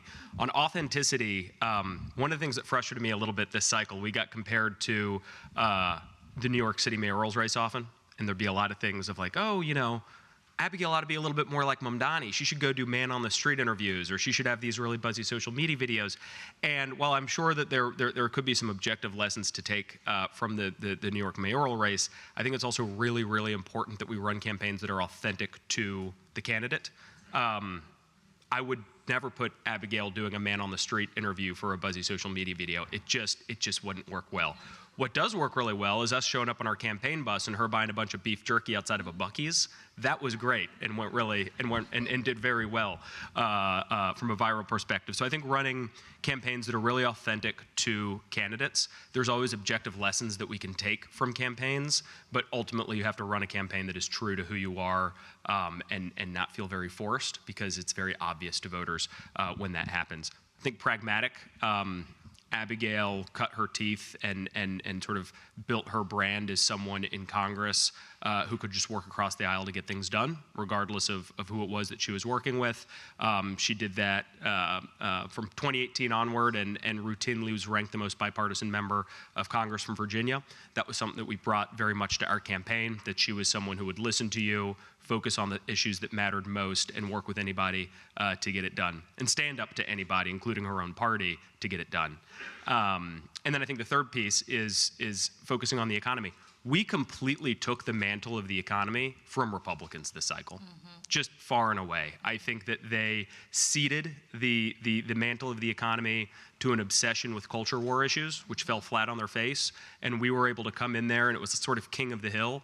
We took this mountain of focusing relentlessly on the economy and affordability and jobs early on, and we didn't let go of it. And I think that we're in a position right now where a lot of times, and we saw this in a lot of the exit polling, voters who rank the economy or jobs or affordability at the top of the list of what is most important to them oftentimes also say that they're voting for or leaning toward the Republican candidate. That's just historically been the case. And what we saw in Virginia, and I think this is the case in New Jersey as well, is across the board, all of the voters that had ranked the economy, costs, jobs, inflation at the very top of what concerned them most were all overwhelmingly voting for Abigail Spanberger. And I think that us as Democrats being able to continue owning that mantle of the boosting the economy and being the party of bettering the economy is where we need to be. I'll just really quick, because I am actually in the midst of being a candidate, and so I'm trying to think of this objectively. But I just really keep coming back to authenticity. I really feel like people will remember how you made them feel. I think it was Maya Angelou who said this. They'll forget, what you said, what you did, but how you make them feel, they remember. And people feel something from you when you are authentic. And so I think finding your own authentic voice when it is moving in love for the people, because I fundamentally believe that you gotta love the people. If you are doing this work for any other reason than that, I'm not sure how it works out for you. Like, you gotta love them, and you gotta love all of them. And so, it is also being, as I describe my mother as, a kind woman with a strong backbone. That is the woman who raised me, and the way that manifested itself was that she was a good human who loved people. She would not start it with you. She'd work with you, but if you started it with her, she would finish it. And so it is letting the folks know that you stand for, that you love them, that you're going to stand with them, that you'll stand up for them, and that you will put them before yourself. In other words, if it makes sense to sit down and be pragmatic and get a deal done because it's good for the people, you'll do it. But when it's time to fight and hold your ground, you will stand up straight and stand 10 toes down. So all of that, I feel like, comes under authenticity. And I think that's probably the single most important thing that I look for in a candidate who I would support, which is why I think Mamdani is great. I think Spanberger's great. I think these candidates are great because they were authentic to themselves. They were true. They listened to the people, and what they gave the people was love by the way of being themselves and responding to the needs of the folks they represent. No, I couldn't agree more on the point about authenticity, and I won't repeat what's said. I'll add one more and open it up, which is in this moment looking for candidates that don't own the status quo. And that doesn't mean they're not an elected official. That's not what that means. But what it does mean is that you're not walking into the conversation simply defending that which is there. Absolutely. In a world where people don't think that which is there is working pretty well. They don't think it's working at all. So finding those folks who are, and you saw that Spanberger did that on the economy in Virginia from a more moderate place, and certainly Mamdani did it in New York. It's not an ideological question, but finding that anti-status quo piece is, I think, part of the formula, with authenticity still being at the top, as the panelists said. Why don't we open it up with the time we've got left for folks who got questions, and if you want to direct your question to a particular panelist, please say who it is.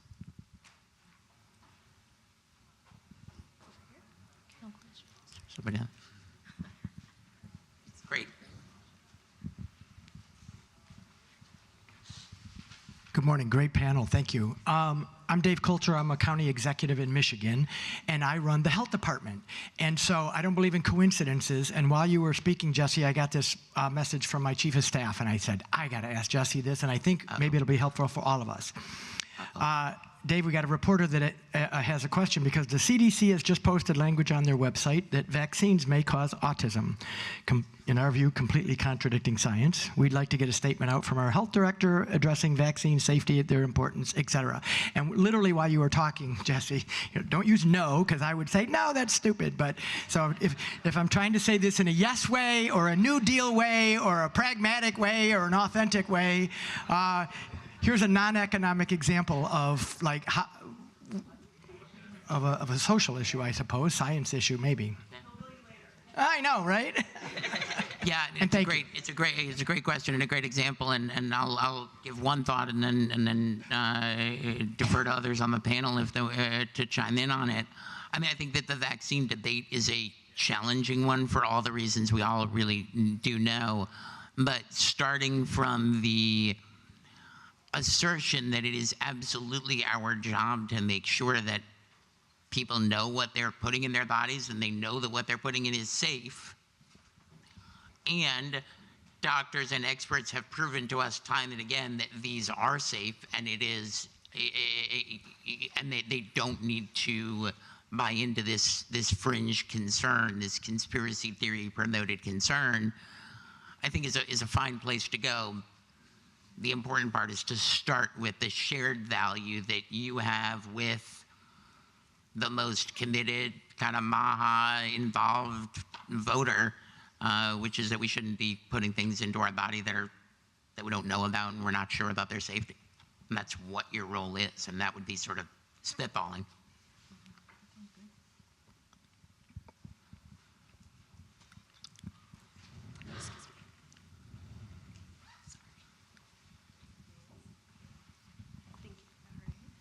Thank you. I'm Kristen McCarthy-Vahey, State Representative and Co-Chair of Public Health Committee, and we all want to know what causes autism, but let's not throw out the baby with the bathwater is part of what I would say to that. But I am wondering, Bobby, you were talking about the fact that I think your words were more empowerment versus benevolent caretaker. And earlier when Gretchen was talking, she was talking about the fact that people want more of a parent right now.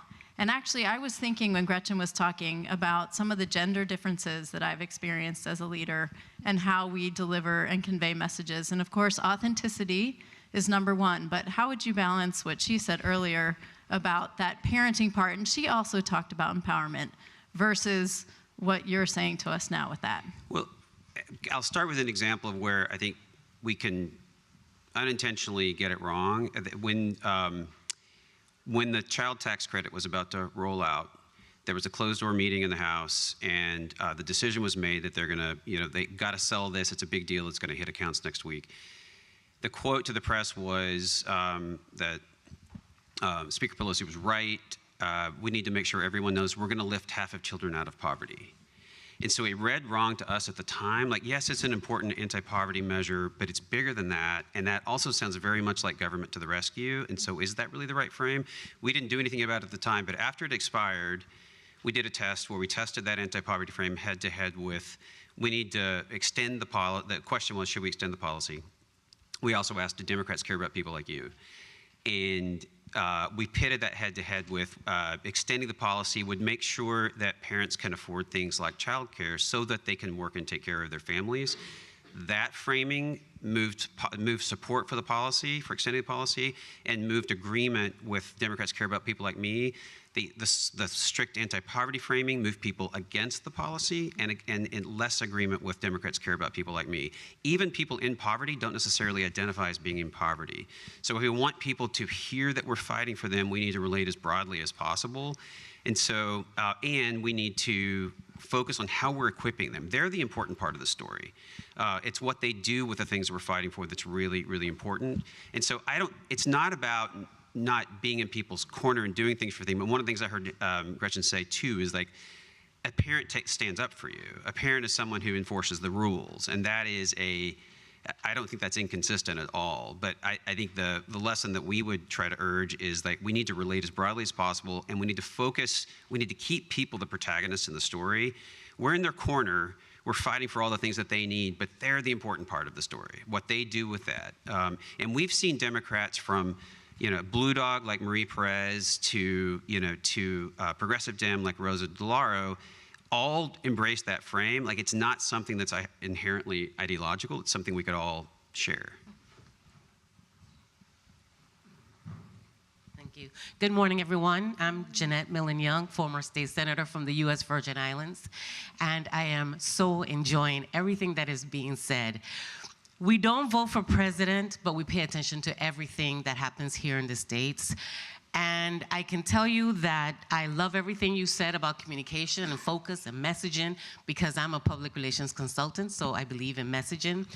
But from the outside looking in, from our little territory, I can tell you that Democrats at this point could have stood still and won all these elections. So if we're going to talk about looking back, that's what happened. And if we're going to talk about looking forward, I think Democrats are going to have to really stick to this messaging and doing what needs to be done, because you can't stand still. So just thinking like, oh, okay, you know, people who voted for Trump are now saying, we regret it, we regret it. That's not going to help the next election. So I want to hear from this panel that you recognize that Trump really gave everybody a gift this time. And so while you did things that worked, what do you think moving forward, as the panel is supposed to be talking about? Looking forward, we know what happened in the back. What's going to happen in 2026? And we need you to win in the Virgin Islands because we can't vote. Well, if anyone wants to take that for a moment, and I'll just say really fast, thank you for asking that question, because that has actually been a question that I have been posing. What if tomorrow, you know, Donald Trump just completely moderates himself, gets his act together, listens to the people, comes out with economic policies, like, right? Like, what if, okay? Where do we go then? What do we do then? In other words, this belief that we have to be something other than responding to Donald Trump all the time. And I think that is an important thing that Democrats cannot lose focus on, cannot ride too high. I think the answers are already here in some of the things that we talked about, but I do think that's a valid point. Now, do I think he will? I don't. Unfortunately, I think he's incapable of doing that. But I do think we also have to, especially in Georgia, you know, think about, okay, let's say our Republican opponents shift and break away from the president's policies and come to a more, you know, moderate, centrist, economic-focused policy and messaging, you know, then how do we win? And so I think that's a real question. yeah, I think we're at time, so I'm going to wrap this up. And I think that question leaves us in a great place as we're thinking about what we do going forward, to the point that I think everyone was making about listening, to the point Sam made about people less involved in politics and paying less attention.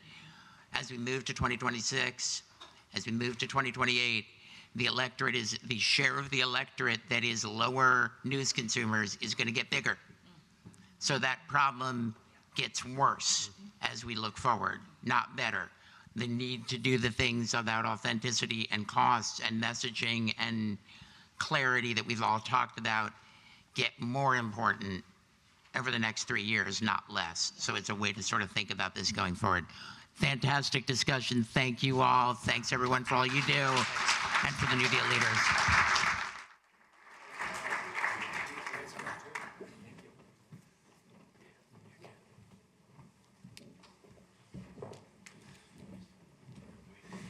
All right, big thanks to our panel. In our next portion of the program, we are going to get into major substantive challenges facing elected leaders, including the state of our economy and healthcare. As we move through the policy-focused parts of our agenda, we are excited to have the chance to recognize some of the winners of this year's New Deal Forum Ideas Challenge. As many of you know, every 2 years we solicit New Deal leaders' best policy ideas for consideration by an expert panel of judges. I think some of them are here. It's an opportunity to elevate and spread ideas that work, that improve people's lives, and to underscore our belief that good policy is good politics. This year's challenge focused on solutions for building strong, healthy communities. We received more than 50 submissions showcasing the innovative and thoughtful approaches of New Deal leaders. And just last week, we announced the 6 winning ideas, which were featured by the publication Governing. To talk about one of our winning ideas and to introduce our next panel, I'm pleased to introduce and congratulate the winner in our housing category, New Bedford Mayor John Mitchell, for his vacant property initiative. Congratulations, Mayor.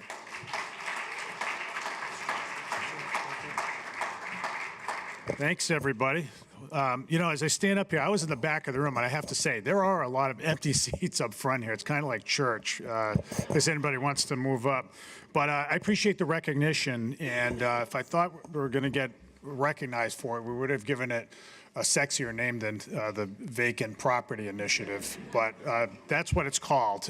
But it applies to a problem that I think has in housing, right? We're all talking about housing these days. That is more universal, or more common, I should say, than folks suspect, right? So it would be easy, right? One way to deal with the dearth of housing, or the insufficient supply of housing in America, would be to just go ahead and reactivate all the vacant housing around America, right? Because it's already built. It's already there, and it's already, and by getting those properties reactivated, we reactivate neighborhoods, we make them healthier, right? Those blighted properties that are empty tend to drag down neighborhoods. And so one might quickly say, well, yeah, that was a problem in like 2008 and 2009 back then, and so did the market take care of that? And so the quick answer is, well, no, not really. And in recent years, it actually got worse. So the Fed released a report earlier this year that found that there is still some 15.4 million vacant residential units across the country. And they're vacant because they are stuck. They have not been allowed to get back on the market for a lot of reasons.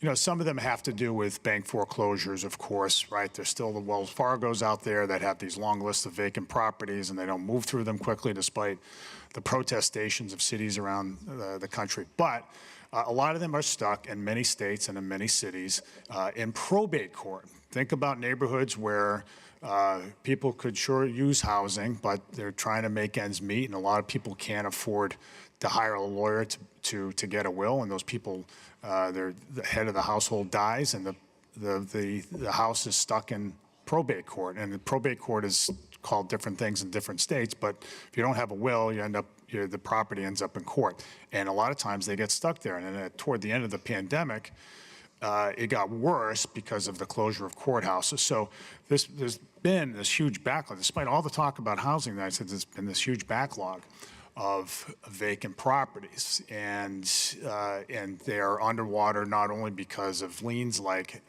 Medicaid liens and tax liens, but it's just the workings of the court that have made it more difficult, and the inability of folks who might inherit those properties to figure out how to get through the system. So what we did was, and so in our particular case, so for those of you who don't know, New Bedford is, we're in the deep south of Massachusetts. New Bedford is 60 miles south of Boston, and we're a city of a little over 100,000 and a metro area of about 250,000. And we have, about 2 years ago, toward the end of 2023, about 570 vacant units across the city. And so we said, well, we got to do something about it.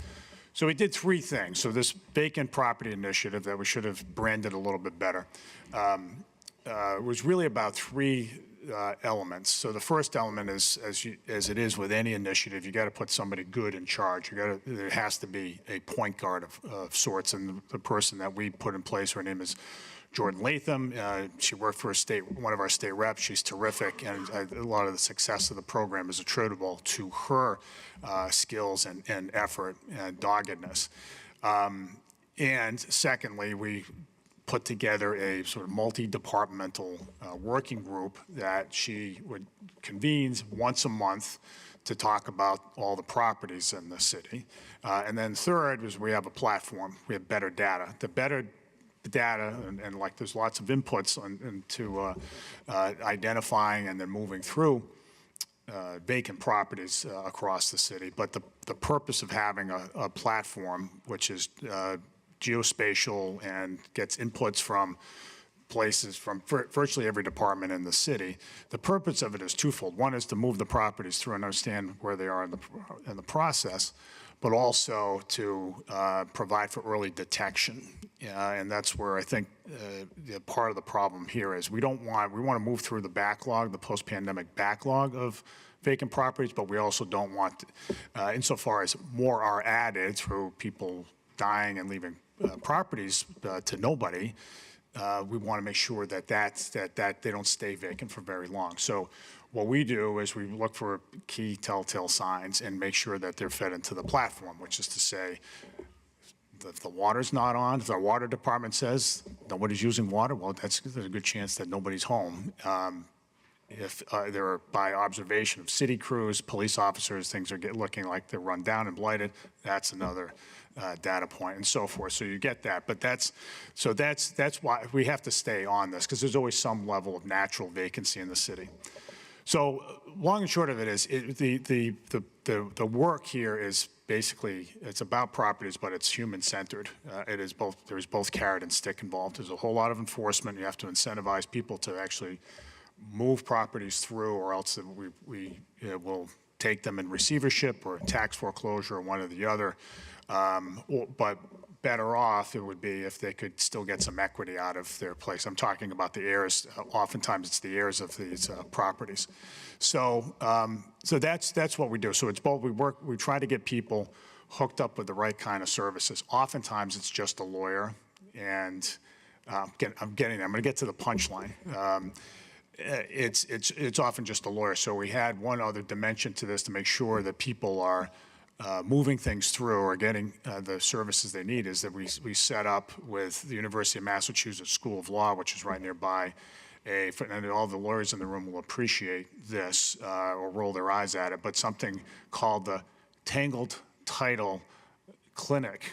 Right, so think of the clinics you might have joined in law school, right? This is the Tangled Title Clinic. It's basically law students who can help people through the process, and they don't get paid by people who couldn't afford them anyway. So that is work to unstick a lot of property. So what we've been able to do in less than 2 years is go from 570 units vacant to 300 in less than 2 years. So about half. And we've added, I know there's a long wind up there. But it's this. But I walk you through all this, and we added another $1 million or so to the tax levy. These properties were reactivated. People have invested in them, and it's moving, and it's working. I say all this just because I think, and I offer the long windup because it's a problem that's a little more common than people think, as I noted.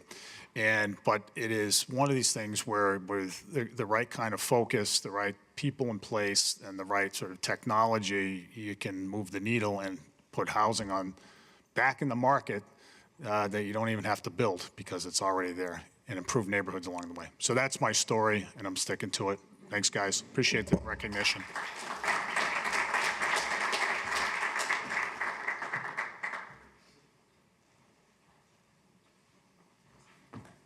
All right, thank you, Mayor Mitchell. Really pleased to introduce our next panel. We're going to talk about the state of the economy, obviously top of mind.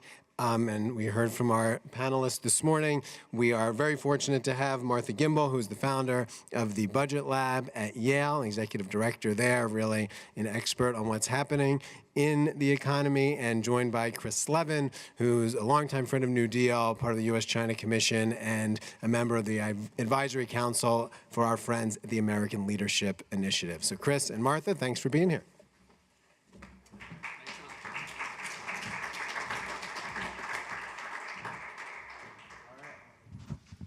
Everybody, great to be here. It's nice to see a lot of familiar faces. Let me know if you can't hear me. Okay. Good to be here. Thanks for attending this session. Glad to be here with my friend, former colleague Martha Gimbel, who I'll let introduce herself. And Martha is the executive director of the Yale Budget Lab, which I'll let her talk a little about, and then we'll just kind of jump into it. Great. Hi, my name's Martha Gimbel. I've bounced around economic policy, as Chris knows, doing all sorts of random things. At the moment, I run the Budget Lab. We are a nonpartisan academic research center based at Yale that does analysis of federal economic policies. So I apologize to everyone in this room. We do not do state-level work. What we do, in addition to just kind of providing rapid response to policymakers, is also try to look at things over the long run. So the 10-year budget window leaves a lot of things out. We look over 30 years. And then also look at outcomes, not just costs. So there's a couple of reasons we do this.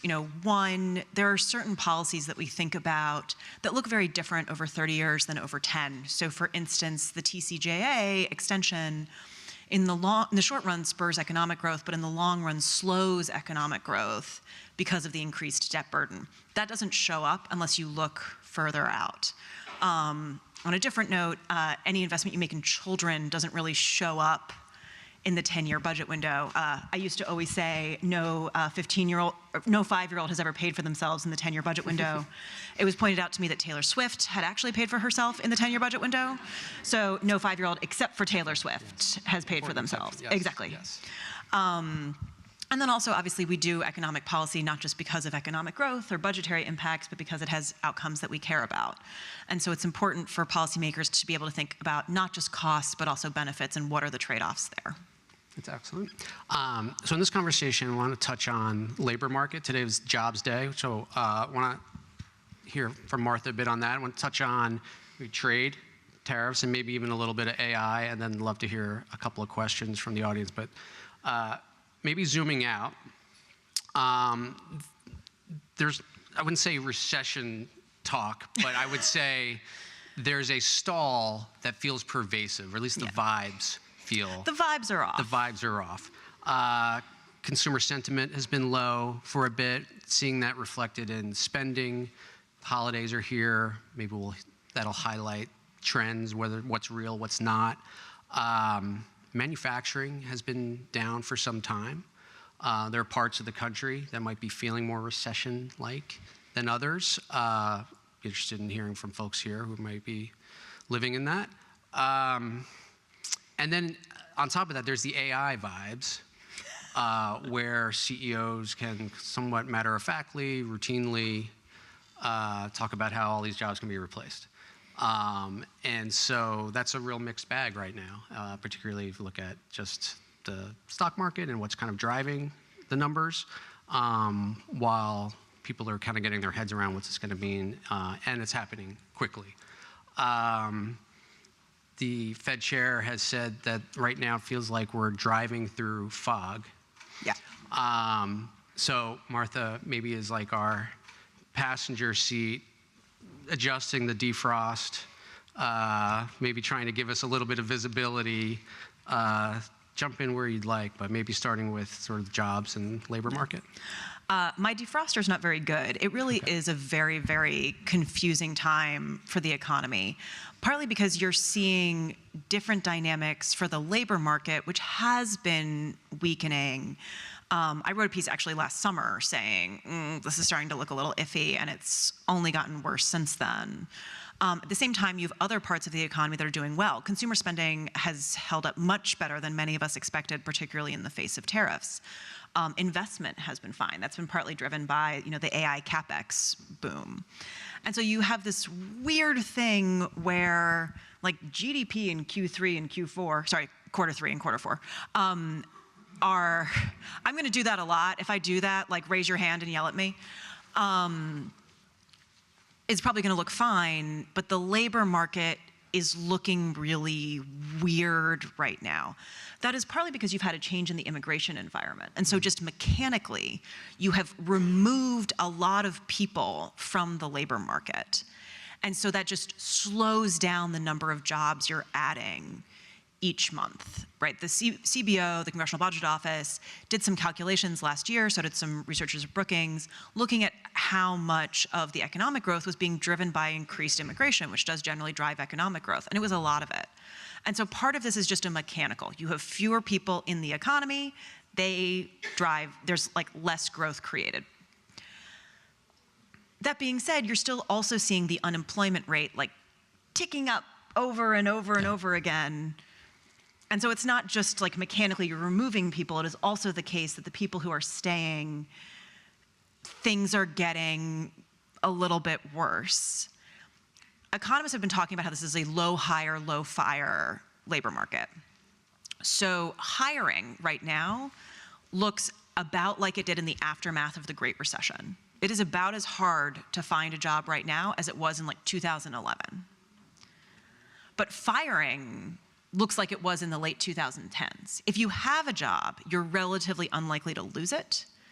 But if you do lose it, or if you're a new person entering the labor market looking for a job, it's really hard to find one. And so it's a very, very frustrating labor market for people. And does this combination of factors kind of point to, I mean, I know you're not predicting here, but just for purposes of conversation, a sharp downturn, or is it like we're slogging through and households are, so long as there's not huge layoff events, households are kind of slogging through.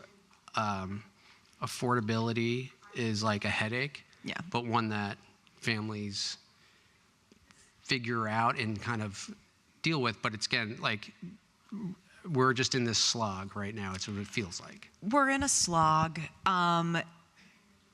This is where economists say something that policymakers hate, which is, like, we're doing better relative to a lot of countries, which is not helpful to people. Like, congratulations, guys, we're not Germany. Let's all be happy. Like, that just does not work. But, I personally don't think it's likely that we're going to go into a recession, barring some kind of, AI bubble bursting anytime soon. But that doesn't mean that it's going to feel like a boom expansion or that times are good. Yeah. To me, what we are going through right now, particularly because of the policy environment with tariffs, with immigration, with just increased uncertainty, right? People don't know what the policy environment is going to be tomorrow. To me, this feels a little bit like the American Brexit, where things just feel like a little bit worse and a little bit worse and a little bit worse. And then you look back in 10 years and you think, wait, I thought we were going to have all this economic growth and we didn't get it. But are we going to fall off a cliff tomorrow? I mean, we can always fall off a cliff tomorrow. That's totally possible, but it's not my bet. Are tariffs just kind of a fact of life for the long term? Tariffs are hard because, once they're on, you're now seeing the government kind of getting a little bit of addicted to tariff revenue. And so to replace, or just to kind of have as one, we have buffer. A shortage of revenue. Yeah. And second, the One Big Beautiful Bill Act was not free. It was very, very expensive. And one of the things that legitimately does make up for some of the cost of that bill is the tariff revenue. Now, most economists would tell you that that is a bad trade, right? You do regressive tax cuts, and then you replace that with regressive income raising off of tariffs. That is a very regressive policy mix. Yeah. But if you just take the tariffs off, then, you're 200 billion X per year in the hole again. And also, as we all know, it is not the case that no one benefits from tariffs, right? There are specific industries who like them. They benefit from them. There's a reason people ask for them. And taking them off, you have one industry who's going to be really, really loud about taking them off, and a diffuse group of consumers who are paying the price for those tariffs, but it's harder to advocate. I was talking to last week to a big retailer's name we would all know, see at the mall. But the message I was hearing was they're kind of absorbing the costs and just fighting to continue to do that and not pass it along to the consumer. But there's, that may not last forever. Is that? Yeah, I mean, some percent of tariffs have been passed on to the consumer, but not the full amount.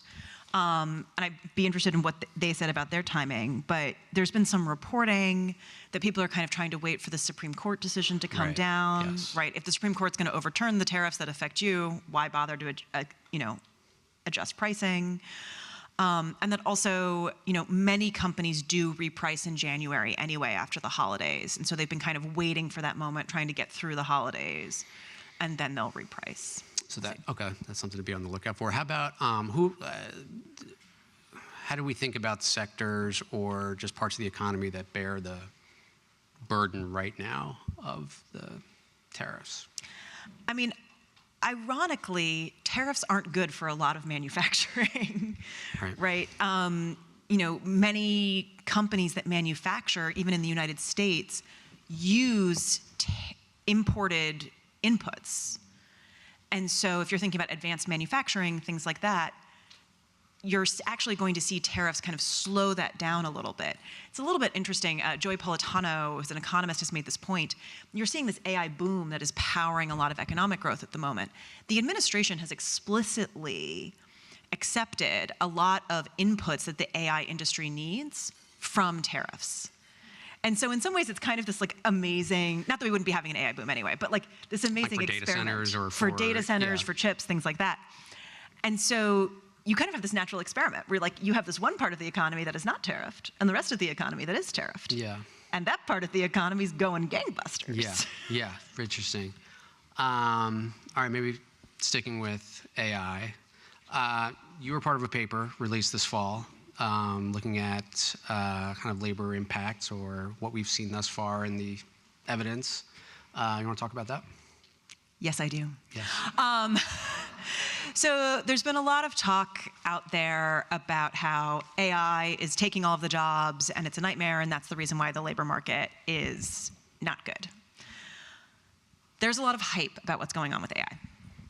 If you look at the data, which we did, and I should say also Nathan Goldschlag of the Economic Innovation Group has also looked at this. We are not the only ones. There's no sign of anything that makes it look like AI is having any kind of major impact on the labor market. You know, if you look at the lines in the graphs in our piece, if they were like a heart monitor at a hospital, you would think the patient was dead. It is just flat lines, nothing changing. I think part of this narrative is because you have statements from CEOs saying, oh, we're laying people off due to AI, we're making all these products, you know, we're the company of the future, et cetera. And you have to think about what is the incentive of the CEO when they have to do layoffs to how to characterize what they are doing. CEOs aren't going to get up there and say, listen, I was a bad CEO and I overhired the last 3 years, so I'm going to fire some people. But don't worry, I've got this totally under control. Like that's just, you're not going to say that. But like we're the company of the future. We're making investments. Like that sounds good. That sounds great. I want to invest in that company. And so there's just selection effects in what people put out there and frankly what gets put up by the media. I mean, as an example, one reporter said to me, like, aren't you concerned about the AI related layoffs? Like Meta just laid off 600 people. There are 1.7 million layoffs in the country every month. We have a lot of churn. 600 people, to be clear, I'm very sad for those people. But that's just not, that's not a sign of anything. How would you talk about, you know, what are we seeing, maybe it's in your paper, like AI beginning to shake up some of the job market or some of the tasks at least? Like maybe there's not layoffs happening thus far directly attributable, but are we beginning to see anything in the data that just reflects a changing workforce? Tasks are a harder question. It seems certainly likely, you know, many people are using AI in their day-to-day life. I use it. Sure. But it's hard to see how that exactly is changing because of how we look at things. One thing I will say is Census looks at how many companies use AI day to day in their work, and it's still only 10% of companies. I should say, I am not an AI skeptic. Maybe you can talk about where you think this is going. But it's only been 3 years, right? Like it took 40 years for electricity to really start impacting the labor market. And so it would be unusual if you saw a huge change after 3 years. Early days. It's early days. And that these are kind of the infrastructure is being put in place and the applications are still very nascent. But I'm definitely concerned, I think, on how it could be not too late, but like how do you know the data? Like maybe the data will only show after there's a massive disruption. Yeah. And how do we account for that, or what are the kinds of signals that we look for before? Not that it's too late, but that technology, moves slow until it's right here, and so I think. But it does contribute, I think, to the politics of the moment, and I think that starting to see that manifest itself more. Data centers are kind of the proxy, maybe I'd say, and I'm interested in others' thoughts on this, but like for a bunch of different issues, including the jobs. Okay. We have a great audience here interested in thoughts from folks, and I'll follow Jonathan's lead on questions. Hi, thank you guys for being here. My name is Rebecca Perkins-Coca. I'm the Senate Minority Leader in New Hampshire.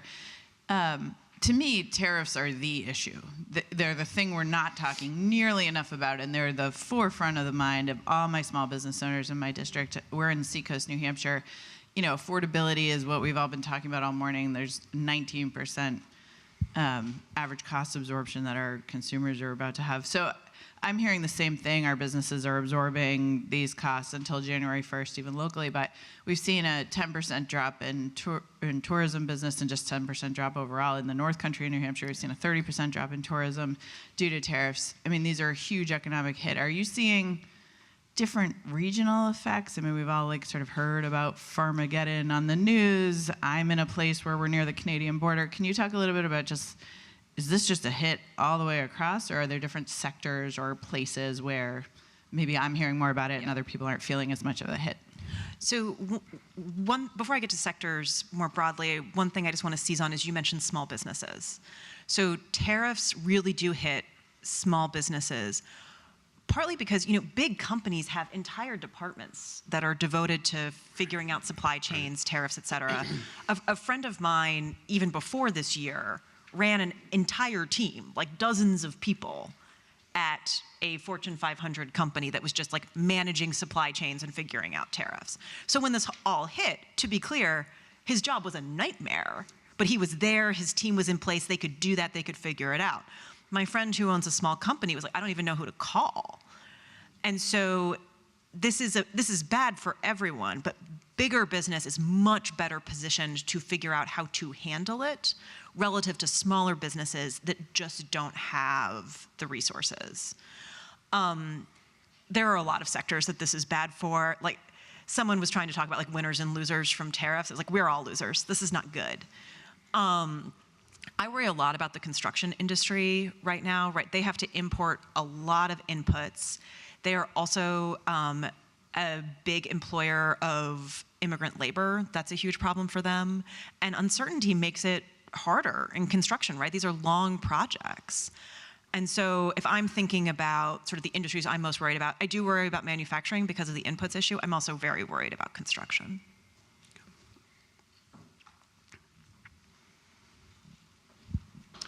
Thank you for being here. Mark Jeffries, I'm on Cincinnati City Council. AI, and especially the impact on entry-level work. So there's been a lot of discussion recently, like 18 to 24-year-olds, people right out of college, a lot of those jobs going away, there'll be a big gap.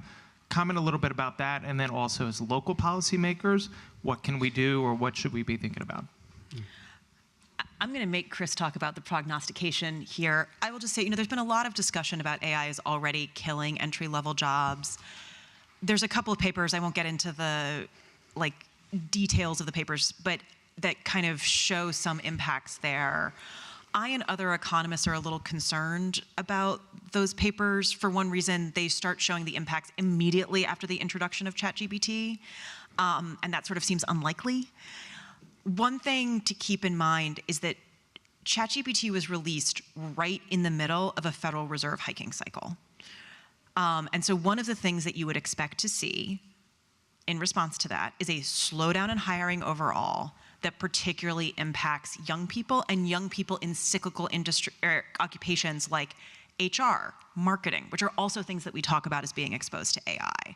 And so it's a little bit hard to pull out the cyclical effects versus the like technology effects here.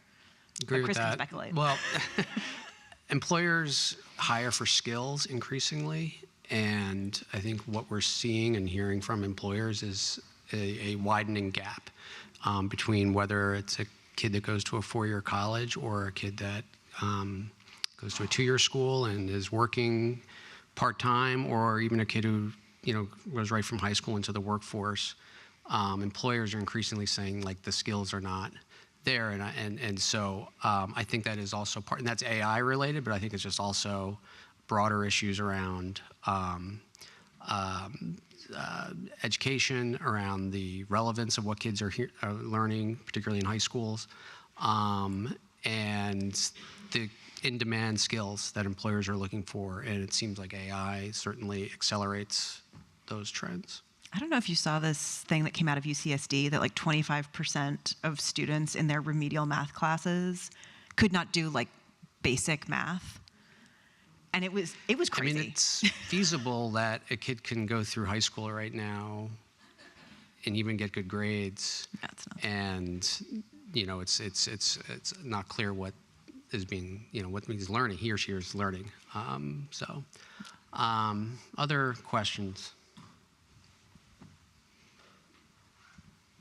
Hi, good morning. Thank you. I'm Natalie Amacker. I'm a county commissioner in Jackson, Wyoming. And I want to kind of bring some of the high-level theory down to our job in local government and implementing and making decisions. We have shrinking budgets because of property tax reductions, but we're also facing the same rising cost of materials while we're trying to deliver good results for our communities and fill potholes and build bridges and do that tactical work. And so I'm curious if you just have a response or reaction for how we can talk about broader, large-scale economic issues while still explaining to our constituents in a way that, like, I can't fill that pothole today, I have to fill it tomorrow because the same costs we're seeing as your government, and where the path forward is with increased cost and reduced revenue for local governments.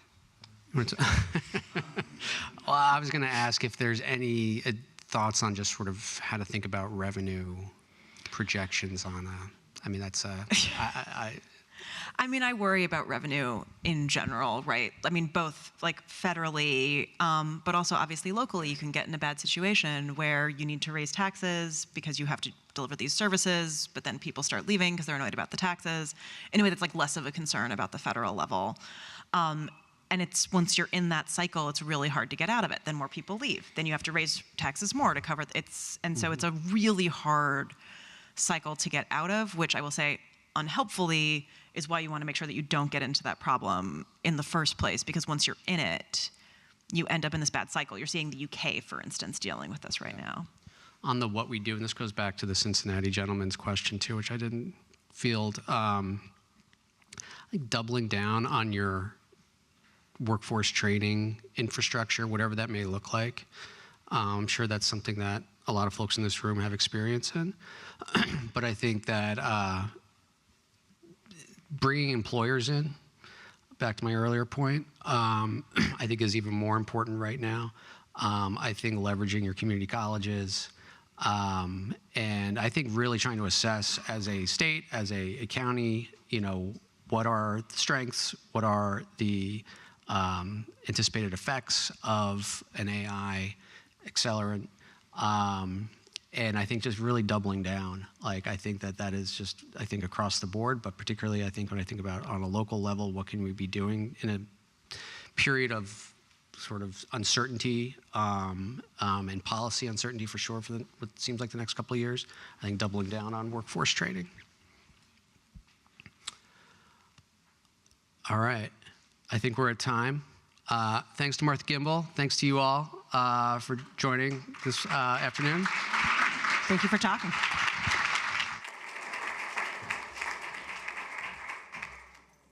Tremendous. Thank you, Chris. Thank you, Martha. Great perspective, I think, for everyone here. Next up, we turn to healthcare and the many challenges facing state and local leaders as a result of federal cuts and changes to national public health guidance, which I know is making news again today.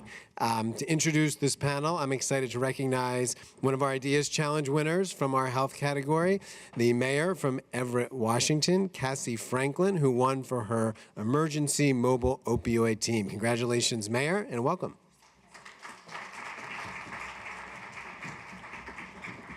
Well, good almost afternoon, I think. I'm Mayor Cassie Franklin from the city of Everett and proud to work in the other Washington.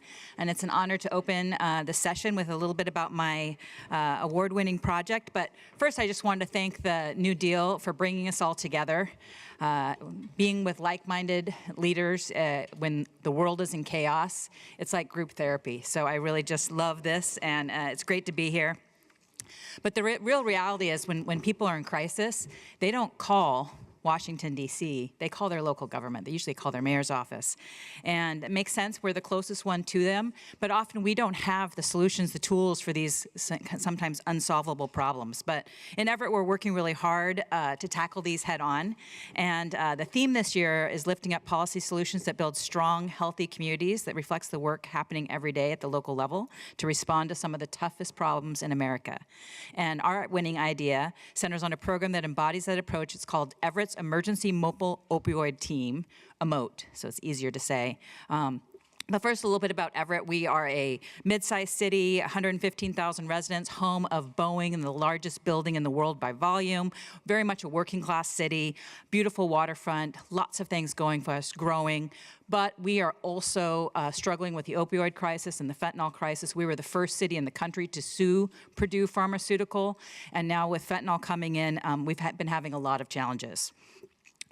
And that's what led to EMOTE. So EMOTE meets people right where they are in encampments, streets, shelters, parking lots, and we provide street-level medical care, medical-assisted treatment, referrals, counseling, service navigation, and peer-led connections. And those peer-led connections are really important.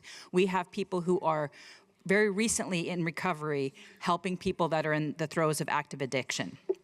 We do this in partnership with Concord Clinics, who provide 2 peer specialists and a full-time substance use disorder professional to conduct clinical assessments. And again, this is a clinical assessment in an encampment, removing one of the most significant barriers to treatment access. So the idea came when a local ER doctor came to me complaining and deeply concerned about how often his emergency department was seeing people experiencing behavioral health crises that really weren't medical emergencies. My background is in housing and homelessness. I used to meet youth where they were at, helping homeless teens, and knew how important that street-level work was in helping kids recover. So I invited this ER doctor to join my recently formed drug crisis task force that was residents, providers, first responders, and people with lived experience. And they spent months mapping the gaps in our systems. And one of the top recommendations was to create a mobile clinical response that brings care directly to people. We're one of the first cities in Washington that had embedded social workers in our police department, and in 2021, we moved that into our community development department to connect with nonprofits, and then in 2023, we started an alternative response program, and so EMOTE was a natural growth out of that work. In its first year, EMOTE has made measurable, meaningful impact, 1,000 client contacts, 45 substance use assessments, 375 inpatient rehab referrals, 54 detox placements, and 293 outpatient referrals. This has meant fewer emergency transports, fewer arrests, and fewer people entering into our criminal justice system. It meant dignity, stability, and hope. And combating the fentanyl crisis, I believe, really requires a balance of compassion and accountability, and this program does just that, meeting people with dignity and care and creating a real path towards recovery. So very proud of the program, and it is in its infancy, but it's showing real success. And with that, it's my pleasure to introduce our moderator for our next exciting panel. That's Victoria Knight. Victoria Knight is a freelance health care reporter based in Washington, D.C. She has previously worked for Axios and KFF Health News, covering health policy issues in Congress, federal agencies, and presidential administrations. She is an alumnus of the University of Tennessee and University of Georgia, and now I'll turn it over to Victoria to introduce the panel. Thank you.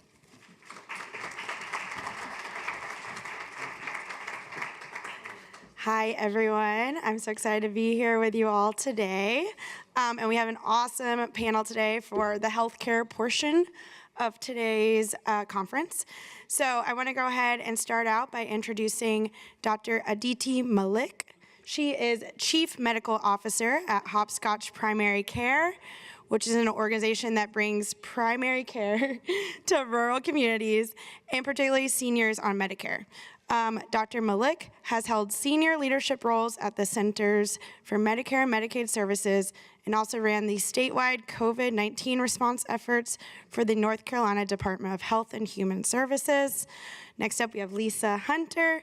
She is Senior Director of Federal Policy and Advocacy at US of Care, where she leads a team of policy experts and strategists to advance the organization's health advocacy agenda with Congress and the administration, with a particular focus on affordability and access. We will be talking a lot about that today.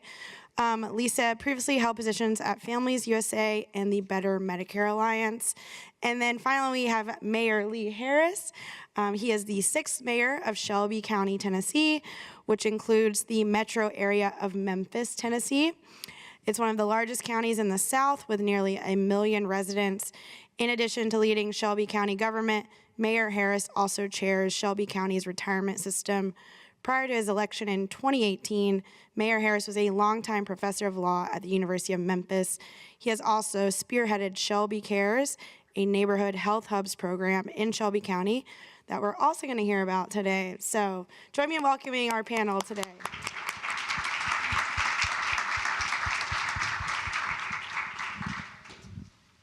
So I think I haven't been here all day, but I've heard a little of the previous convo, and I think we talked a little bit already about the One Big Beautiful Bill. We're going to talk about the health care portion of that for a second now. As my bio said, I've covered for the last few years every healthcare policy that Congress has been working on. So I covered day and night the One Big Beautiful Bill and the Medicaid changes. So it was a huge overhaul of the Medicaid program, the biggest overhaul we've really ever seen. And it implemented the first ever set of federal work requirements. Before, states had piloted programs. We're gonna have the first ever federal set now, which is a huge deal. It will take place beginning in 2027, January. So still about a year left, but I think it's gonna have really big implications for healthcare, and I would love to hear from each of you, from your own perspective, how you think that will affect, who you work with, populations, things like that. Let's start with Dr. Malik first. How do you see Medicaid changing from a provider perspective? Yep. Great to be with you all. Thank you for the question. So maybe taking a step back, and folks probably know this, but I'll say it anyway because it'll help frame up the answer. So the One Big Beautiful Bill Act, in addition to implementing federal work requirements, changes the way states finance their Medicaid programs by putting caps on provider taxes. And so I don't need to tell this group this, but states have to balance their budgets in a way that the federal government doesn't, right? And so if states now have less access to draw down federal dollars, they can either shrink their Medicaid budgets, like they will have to, or they will have to put up more money. In the vast majority of cases, what will happen is shrinking budgets. In the face of shrinking budgets, you do one or both of the following. You either decrease services, or you cut enrollment, or you do both. And the Medicaid program by statute has a number of services that are mandatory, required by law. Every state Medicaid program has to have, I was the chief medical officer of Medicaid, which is why I know this. I realize it's not like a typical thing for a doctor to know, but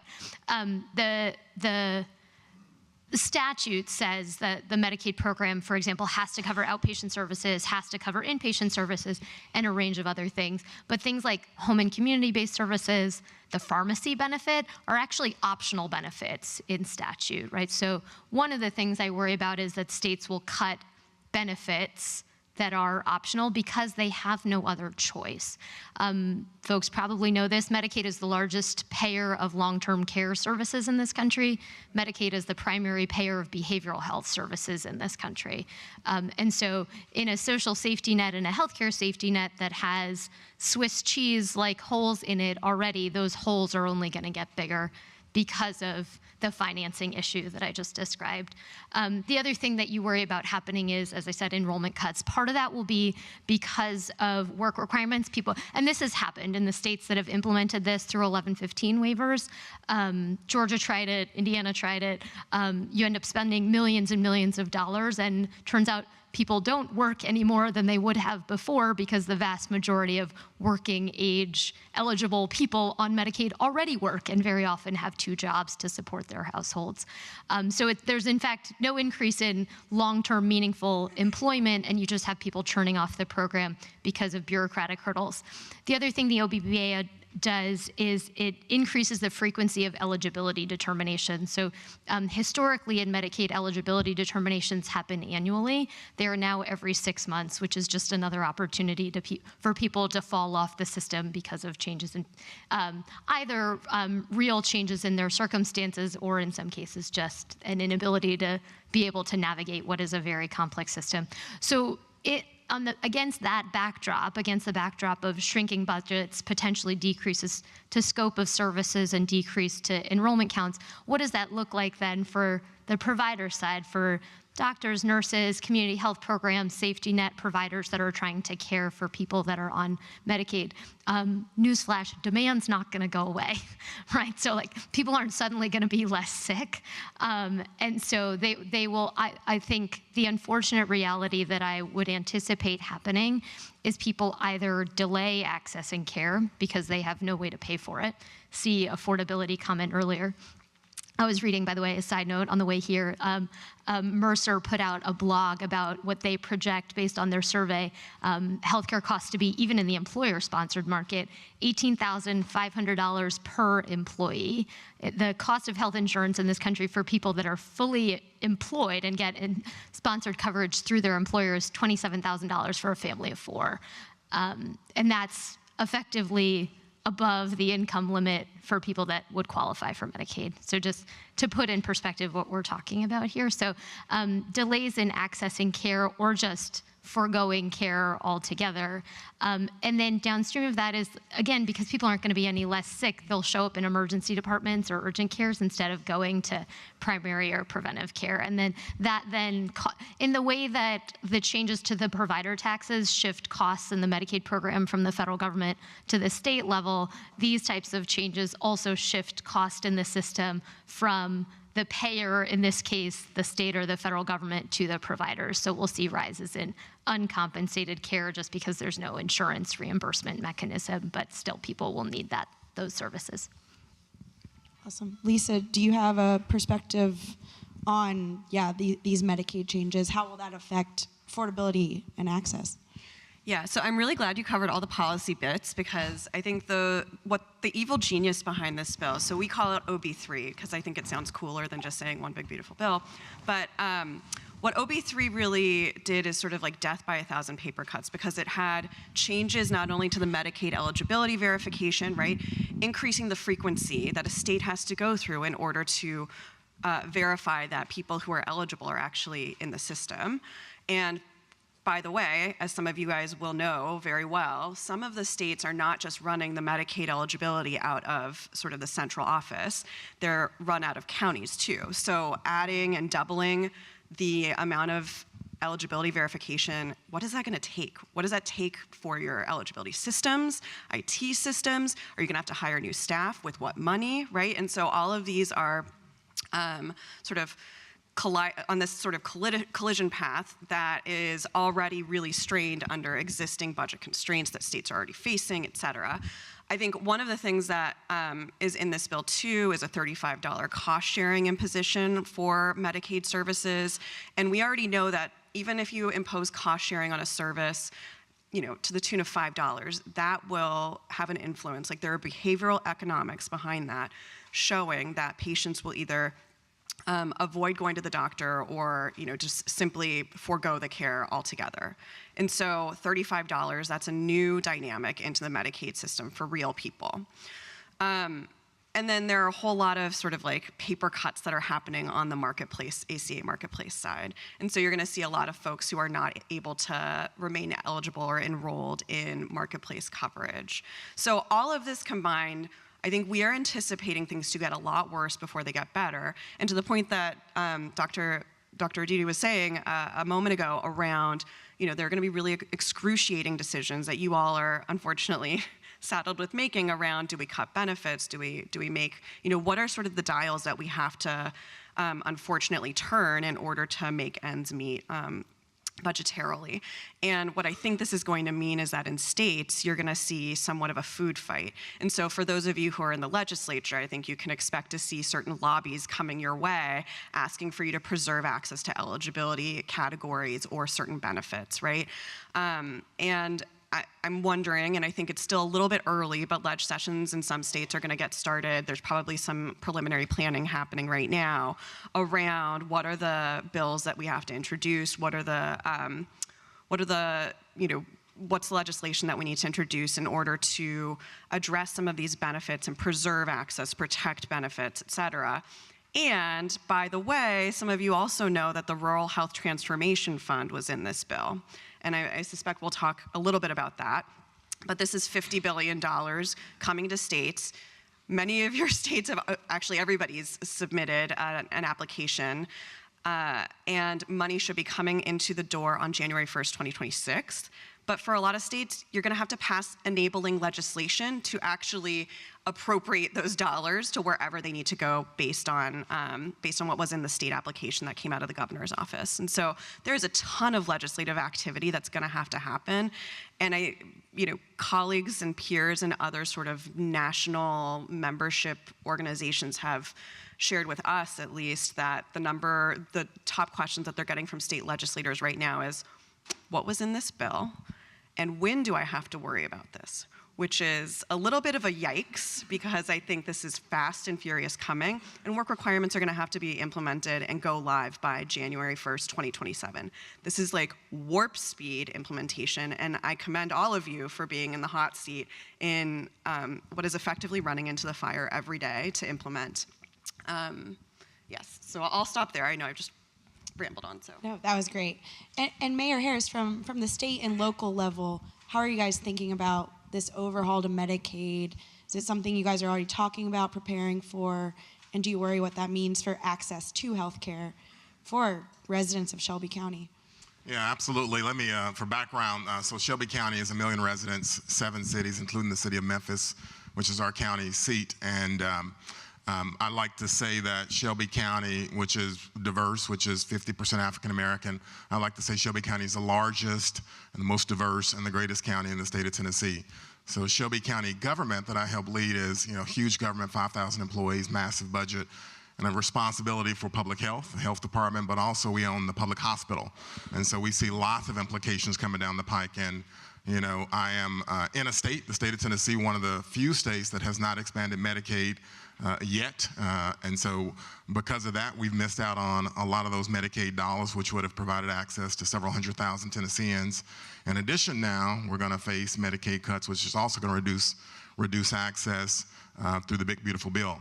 And so for us, we feel the pressure, right? We feel the pressure in the emergency rooms and the uncompensated care. Shelby County government makes a huge transfer every year to our public hospital, the hospital we own, in order to offset some of the uncompensated care that hospital grapples with. And at the same time, what Shelby Cares, which is the program that I want to give a shout out to, what Shelby Cares does is try to step in the gap and provide some preventative care access to Shelby County residents. So it's a retail level brand. So we've got 2 locations, and we're now expanding to our 3rd location. And we're in communities of color in Shelby County with the Shelby Cares brand. And the idea is that in those communities of color, we see a lower life expectancy. It's about 6 years on average in communities of color in Shelby County. And we see a higher incidence of chronic disease like hypertension and obesity and diabetes. And the goal is to try to see if we can try to get ahead of those conditions such that they don't turn into stroke and to heart attack and to heart disease and amputation. And that these individuals end up in the emergency room over and over again. And so that's gone well so far. We have, we do it through health coaching. And so in our locations, we have health coaches, and we have individuals that can take screening tests to make sure that individuals that show up at our location know their numbers. And it's going well so far. Obviously, the program is completely free for anybody that walks through our doors, and so that makes them more willing to come. And so far, the results are, we've had, more than 10,000 contacts over the last 3 years of operating Shelby Cares, and our clients report lower glucose levels. They report substantial reductions in their blood pressure rates, and they've all lost weight, or not all, but they, on average, lost weight. And so we're pretty proud of those results, and we'll continue to expand. As I say, we're trying to open up our third location in another community of color within the city of Memphis, which is in Shelby County. That's all. Thanks. No, thank you. I want to dive just slightly deeper into Shelby Cares for a second, since there are a lot of state, local leaders here. How did you guys come up with this idea, and what were some of the challenges of implementing it? Well, the major challenge is the money, right? This is a very, very expensive proposition. So each location costs us about $600,000 a year. And so that's the major challenge, is where do you come up with that money? So we come up with that money at the local level. As I say, Shelby County government is relatively big. And we already transfer about $30 million in subsidy to our public hospital, $30 million a year for the uncompensated care. And so $600,000 a year to provide another access point or 2 or 3 throughout our community is manageable, but very expensive.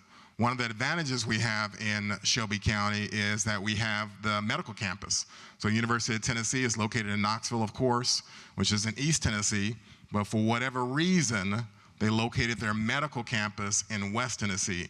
And so that's in Memphis. So that's your dental school, your medical school, your nursing school, and so forth. And so we have partnered with UTL Science Center on this project, as we've partnered with them on projects in the past. And so they have identified individuals that can serve as our health coaches, and they've written a curriculum around health coaching.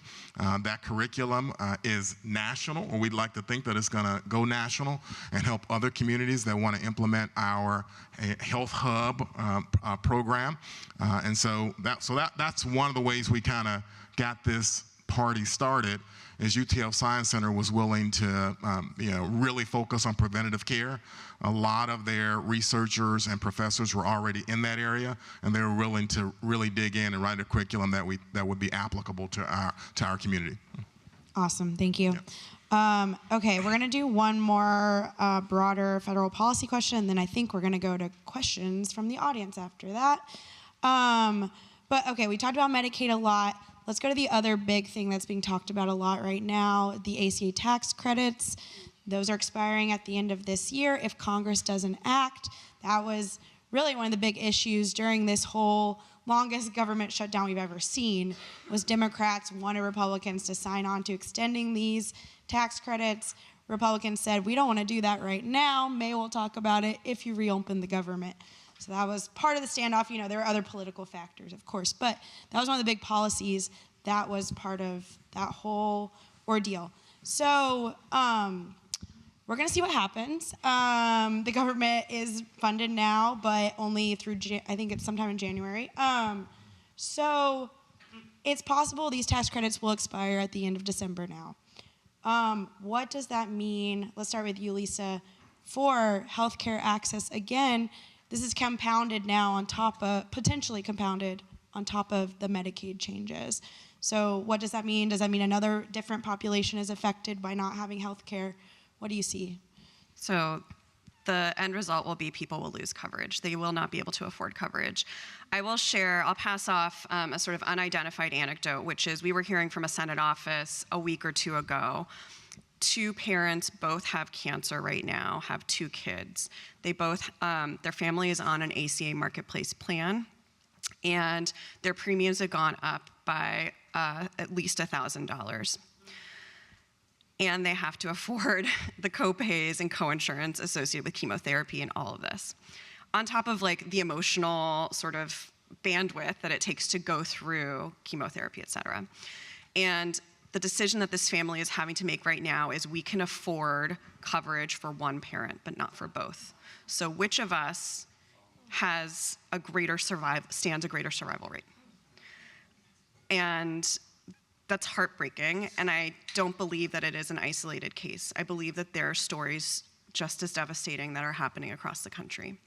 And so if these tax credits are not extended by Congress, and I have serious doubts that there will be something that comes through, I think what you're going to see is a massive exodus of people out of the ACA marketplaces. And that is going to, I guess, again, get into uncompensated care, and it's gonna leave people fundamentally in a place where they are going to have to, they very well may be facing financial bankruptcy, medical bankruptcy, all of this, debt collectors, all of that. And so it is a really abysmal picture.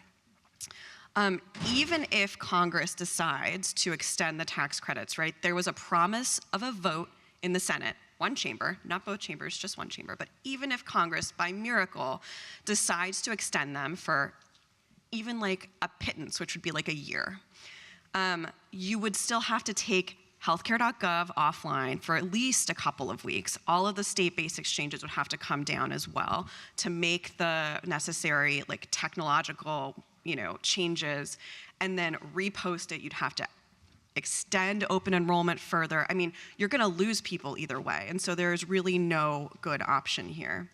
And I hate to be like the bearer of that bad news, but I think that's what we're looking at for the moment. And what we saw yesterday is the Senate Finance Committee had a hearing. Democrats were pushing for an extension of the tax credits. Republicans have now been promoting the concept of a plan around HSAs or flexible spending accounts, which actually wouldn't even be used to, you couldn't even apply them to a premium. It's just to like co-pays and co-insurance, right? And so fundamentally, how is this gonna work? And there are a lot more unanswered questions than we have answers to right now. Thank you. Dr. Malik or Mayor Harris, do you have anything to add to think about ACA tax credits or? The only thing I'd add is, so open enrollment is already underway, right? And it typically, people have to pay their first premium by December 15th to have coverage starting on January 1st. It's November 20th, right? Which means that people have either signed up for coverage and are looking towards 2026 at double-digit premium increases, or they're holding their breath and holding back to see if these tax credits get extended. Either way, some damage will already be done. I think the glimmer of hope, or sort of the glass half full perspective I would offer is like, maybe it's not too late, that like some people may be able to avail themselves of tax credits should they pass, and maybe they'll take effect, best case scenario, they take effect in February of 2026, and then people have access to those advanced tax credits for the lion's share of 2026, and there's some, back-end mechanics to get paid back for January. But I guess the thing I would underscore is that, as during the 43-day government shutdown that was hinged on this issue, we already lost a lot of people in that process. Can I just add, there are some states that are taking action or anticipating that these tax credits will go away. Maryland is one. They're largely in blue states that have their own state-run exchanges or state-based marketplaces, but there are some states that are finding miraculous money between the couch cushions to make up the difference of subsidies or these tax credits for their population. So that is an option, potentially. How realistic, I don't really know across the board. Go ahead, Mayor. Yeah, I was just going to add really quickly that there's a whole bunch of collateral consequences as this money leaves the system.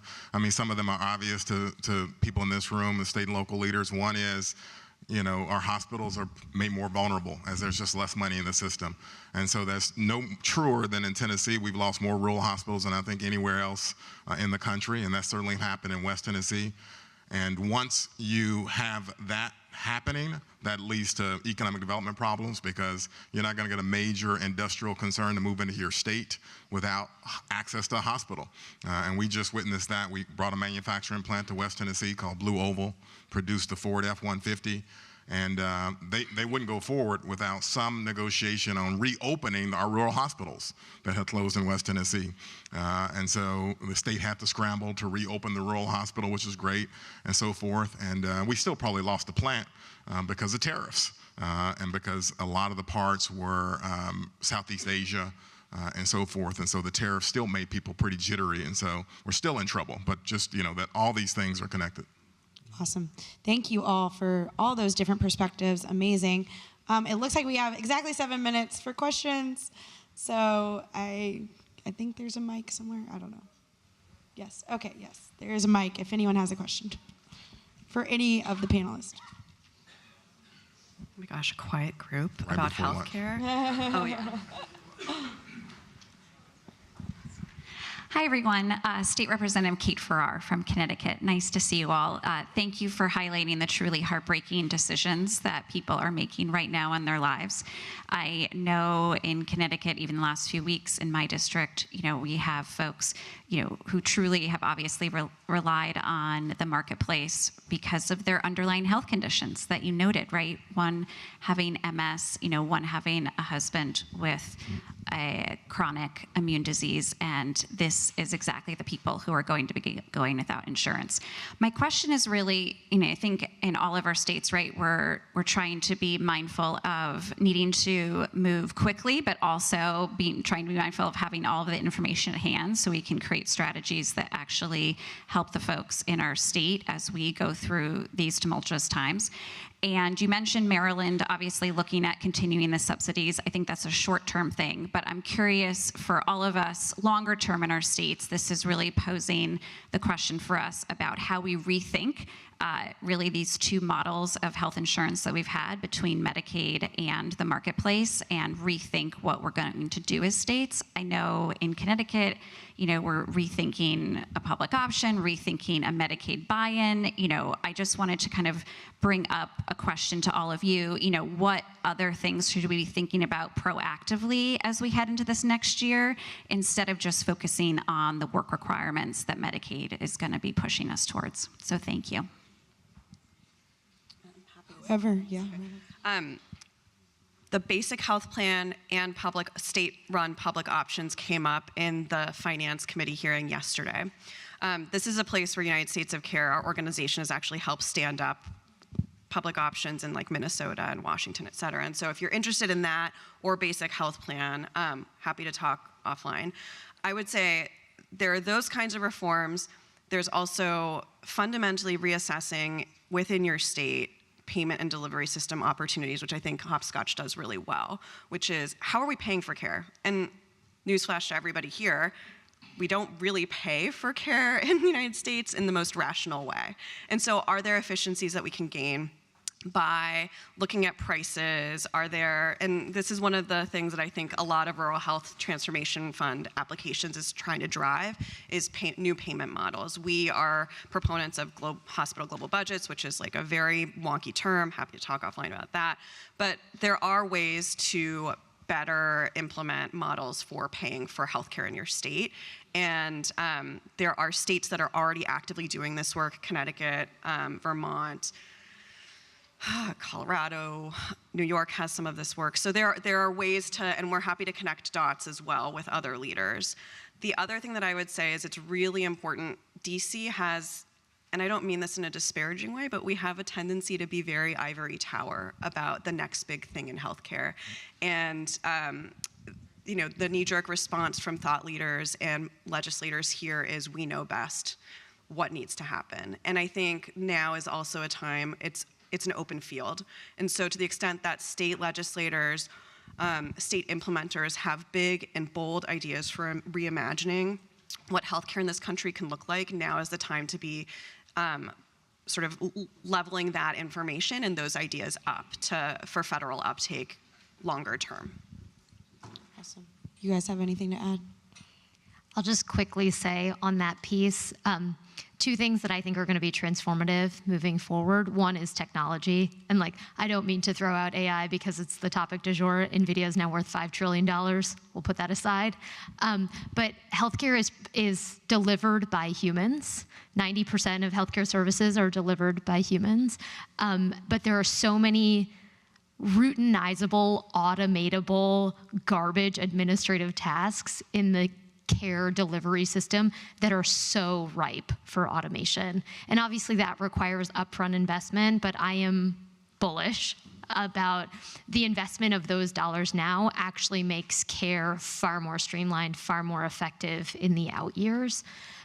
The other thing I would lean into in this moment is partnership. Mayor Harris mentioned this, but local government partnered with hospital systems, or imagine 3 counties pooling resources on eligibility determinations or pooling resources on local health departments. We saw this during COVID, right? North Carolina has 100 different counties.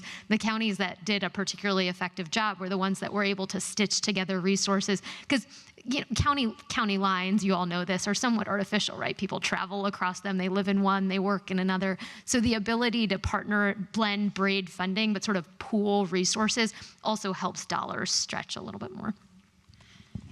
Real quick word plug for preventative care, just in terms of ideas. Another idea that we tried, which also worked really well, is we just pay for gym memberships for everybody in our community.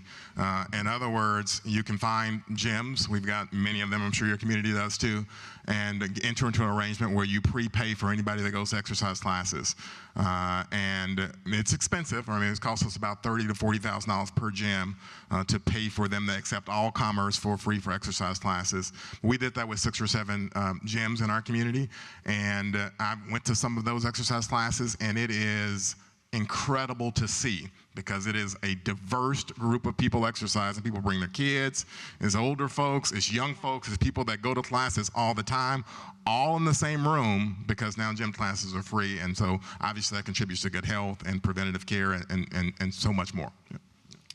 Okay, looks like we have 30 seconds, so I think we're gonna wrap it up. Can I just say? Oh, sure, yeah. Dovetailing on what you just heard around partnerships, I will say CMS has a lot of authority, the Centers for Medicare and Medicaid Services, in defining how work requirements are implemented. A lot of folks have given up on the ability to influence this administration, but right now, 30 minutes away from here is an NAMD conference with Medicaid directors. Dr. Oz just spoke to them this morning. We suspect that there may be some breadcrumbs that they're going to drop around how they're going to define things in the law. One thing that I would say is, to the extent that there is an interest, what we learned from reconciliation is that states did not have a unifying voice in this bill and as it was being debated. And so now, if there's a way for like-minded states, largely purple states, to come together and define and frankly spoon feed what they want to see in regulation to Oz now, that is the most compelling way that we believe that you can start to make a dent and a difference in making the implementation of work requirements less harmful and avoid coverage losses among eligible people. So I would just say partnerships across states and bringing those and singing from the same songbook around work requirements is going to be a really helpful tactic right now. Awesome. Thank you 3 all for being here and for sharing your perspective. It was a great conversation. Let's all give them a round of applause.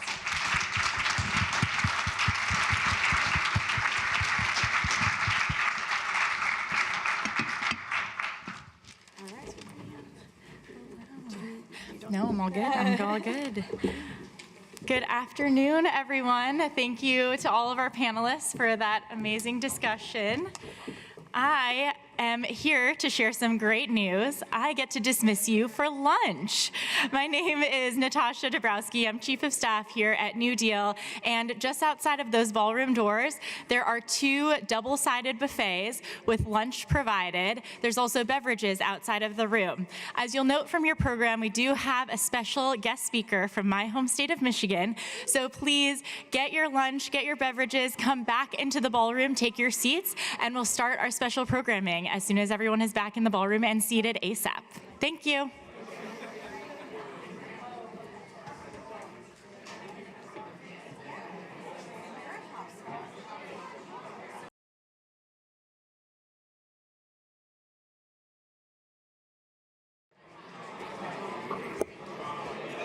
All right, good afternoon, everyone. Good afternoon. Let those tacos settle. I hope you have some great energy. I hope you enjoyed your lunch. Shh. Don't make me get my school teacher habits out.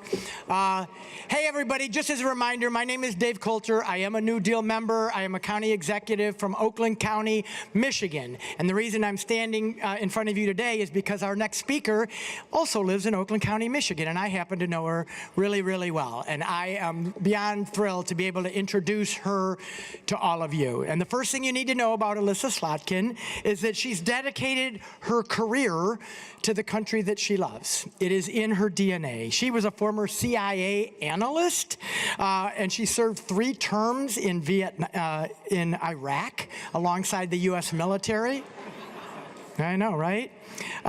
Then she worked in the national security roles, both at the Pentagon and in the White House under Presidents Bush and Obama. She knows how to get stuff done in a bipartisan way. In fact, in the Obama administration, she briefed the president on some of the most sensitive national security matters of the day and was eventually, I didn't know this about her, eventually nominated to serve as Assistant Secretary of Defense for International Security at the Pentagon. But she changed her career path, but not her passion for serving. She decided in 2018 that she was going to run and try to flip a red seat in northern Oakland County blue. None of us knew her, to be honest with you. She wasn't a New Deal member because she wasn't in the state legislature, although she was a New Dem at the time. She wasn't a New Deal leader. But she ran for Congress and she flipped a very long time red seat, helping, by the way, the Democrats take the majority in the House in 2018. She was a big part of that, right? And she's been reelected every year since by expanding margins.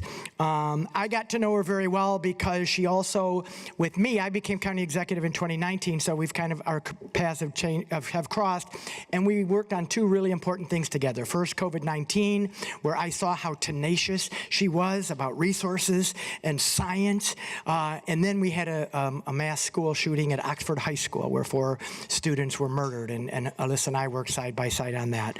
I say that to say that we talked earlier about people being authentic, being pragmatic, and being relentlessly focused.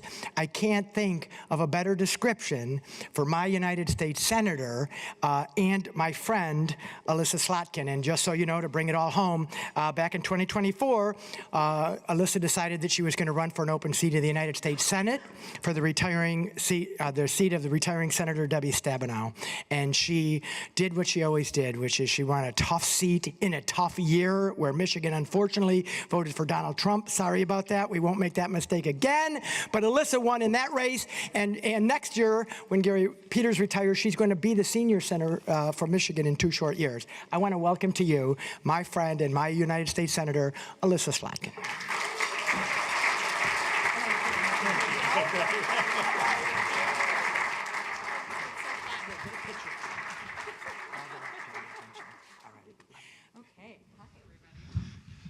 Thank you, Senator, for joining us. I'm James Homan from the Washington Post.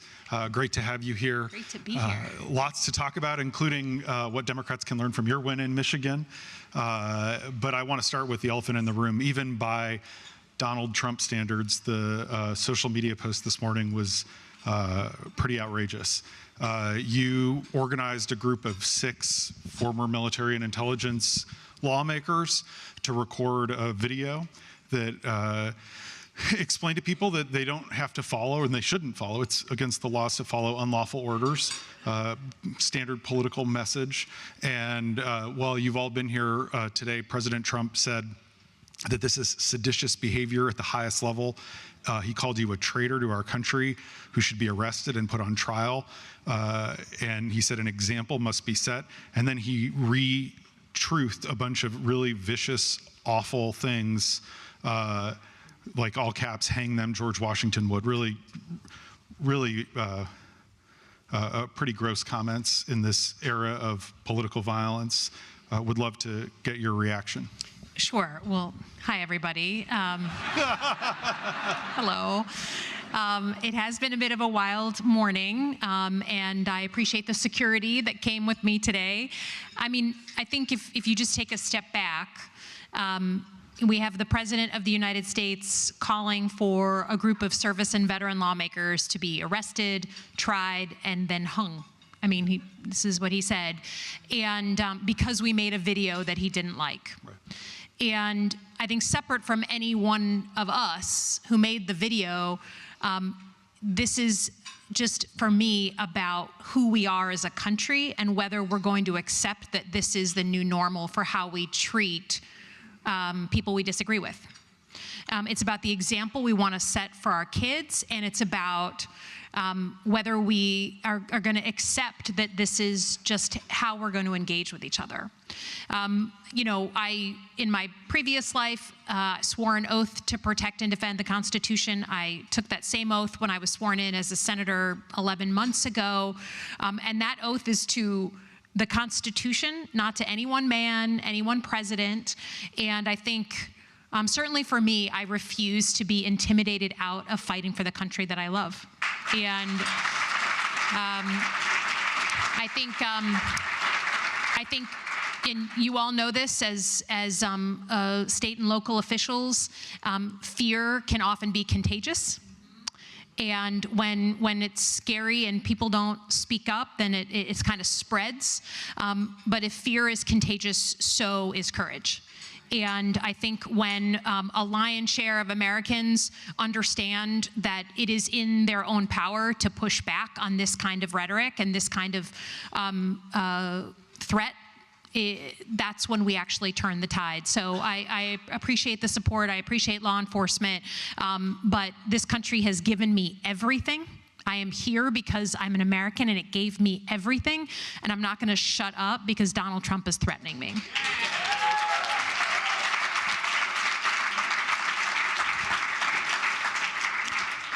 Thank you for that.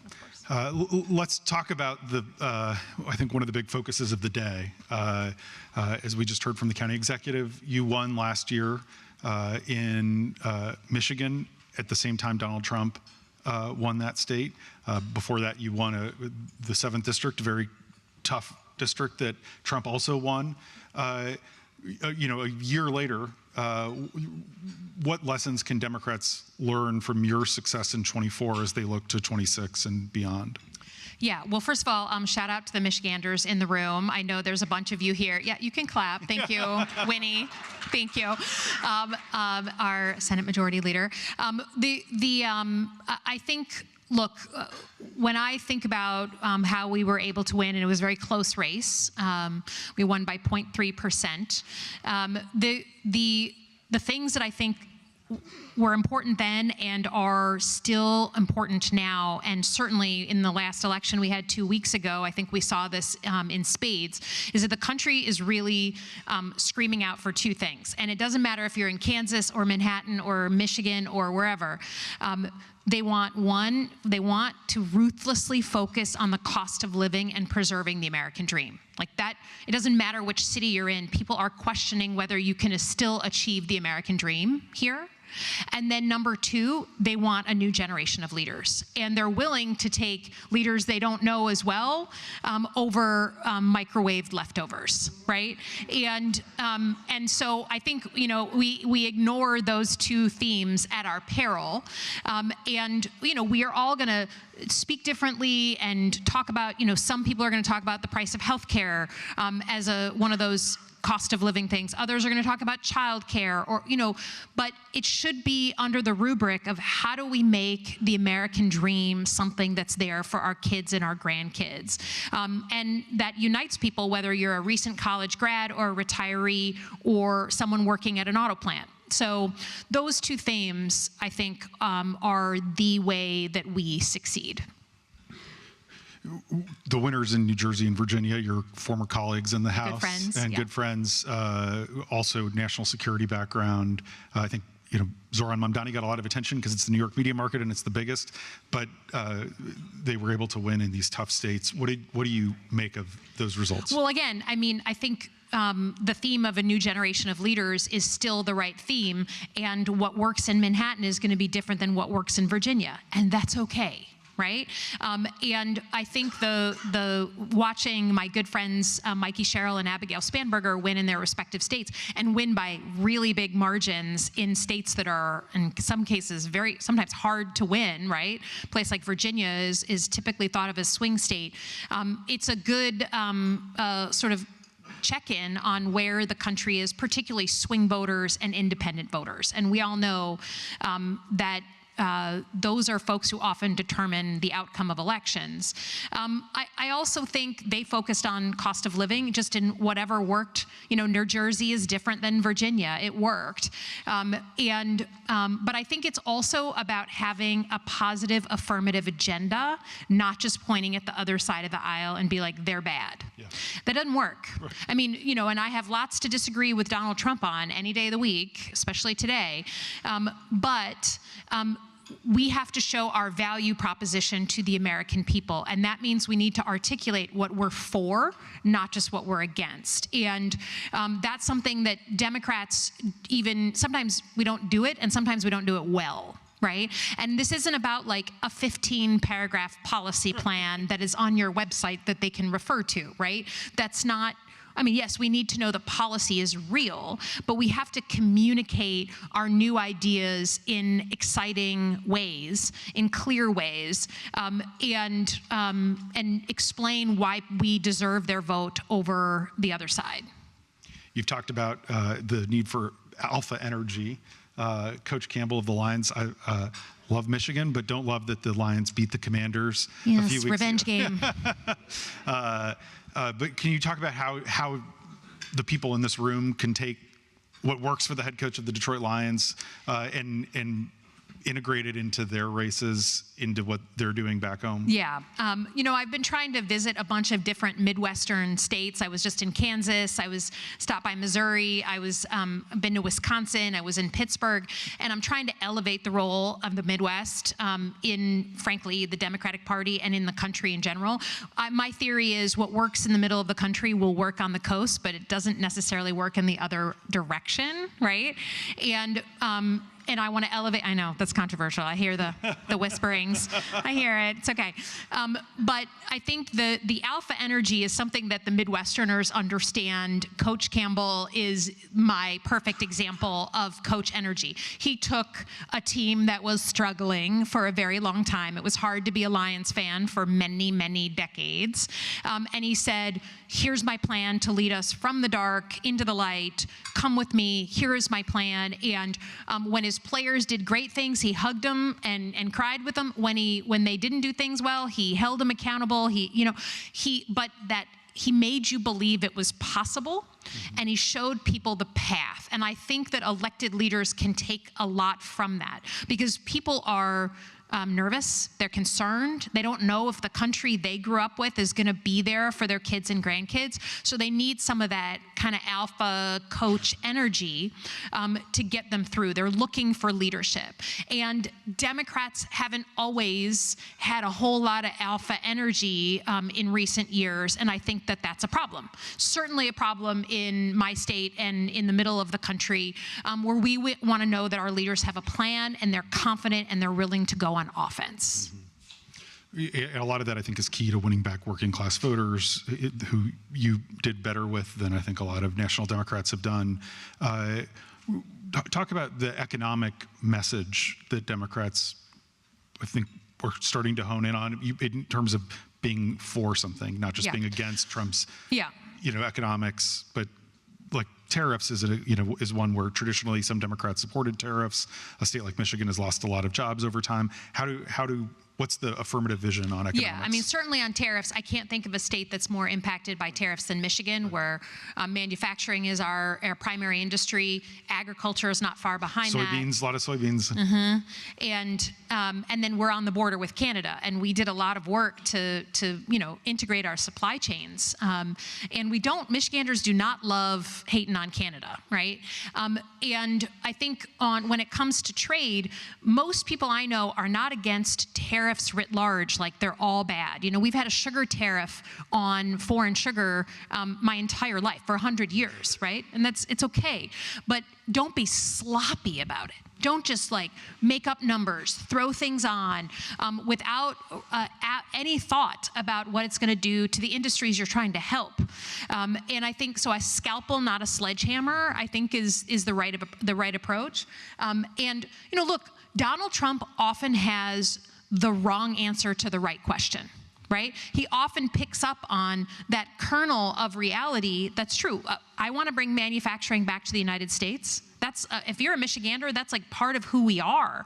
But I don't want the cure to be worse than the disease. I don't want it to be so sloppy that we actually hurt the very industries we're trying to help. So that's where I am on tariffs. I would say, in terms of playing offense on economic issues, this is where we need to be putting out these bold ideas. We need our own Project 2029 to talk about what we're going to do. So one that I'm very focused on, and this is going to be controversial in this room, is, the president is busy declaring emergencies on everything. I mean, he's declared an emergency against Canada. That's the basis for, the Canadians, okay? What is more fundamental to the American dream than owning your own home? And we know how hard it is to buy your first home or expand to a bigger home. So instead of declaring an emergency against Canada, how about we declare a housing emergency? We are down 4 million units of housing, right? And we can talk about why that is.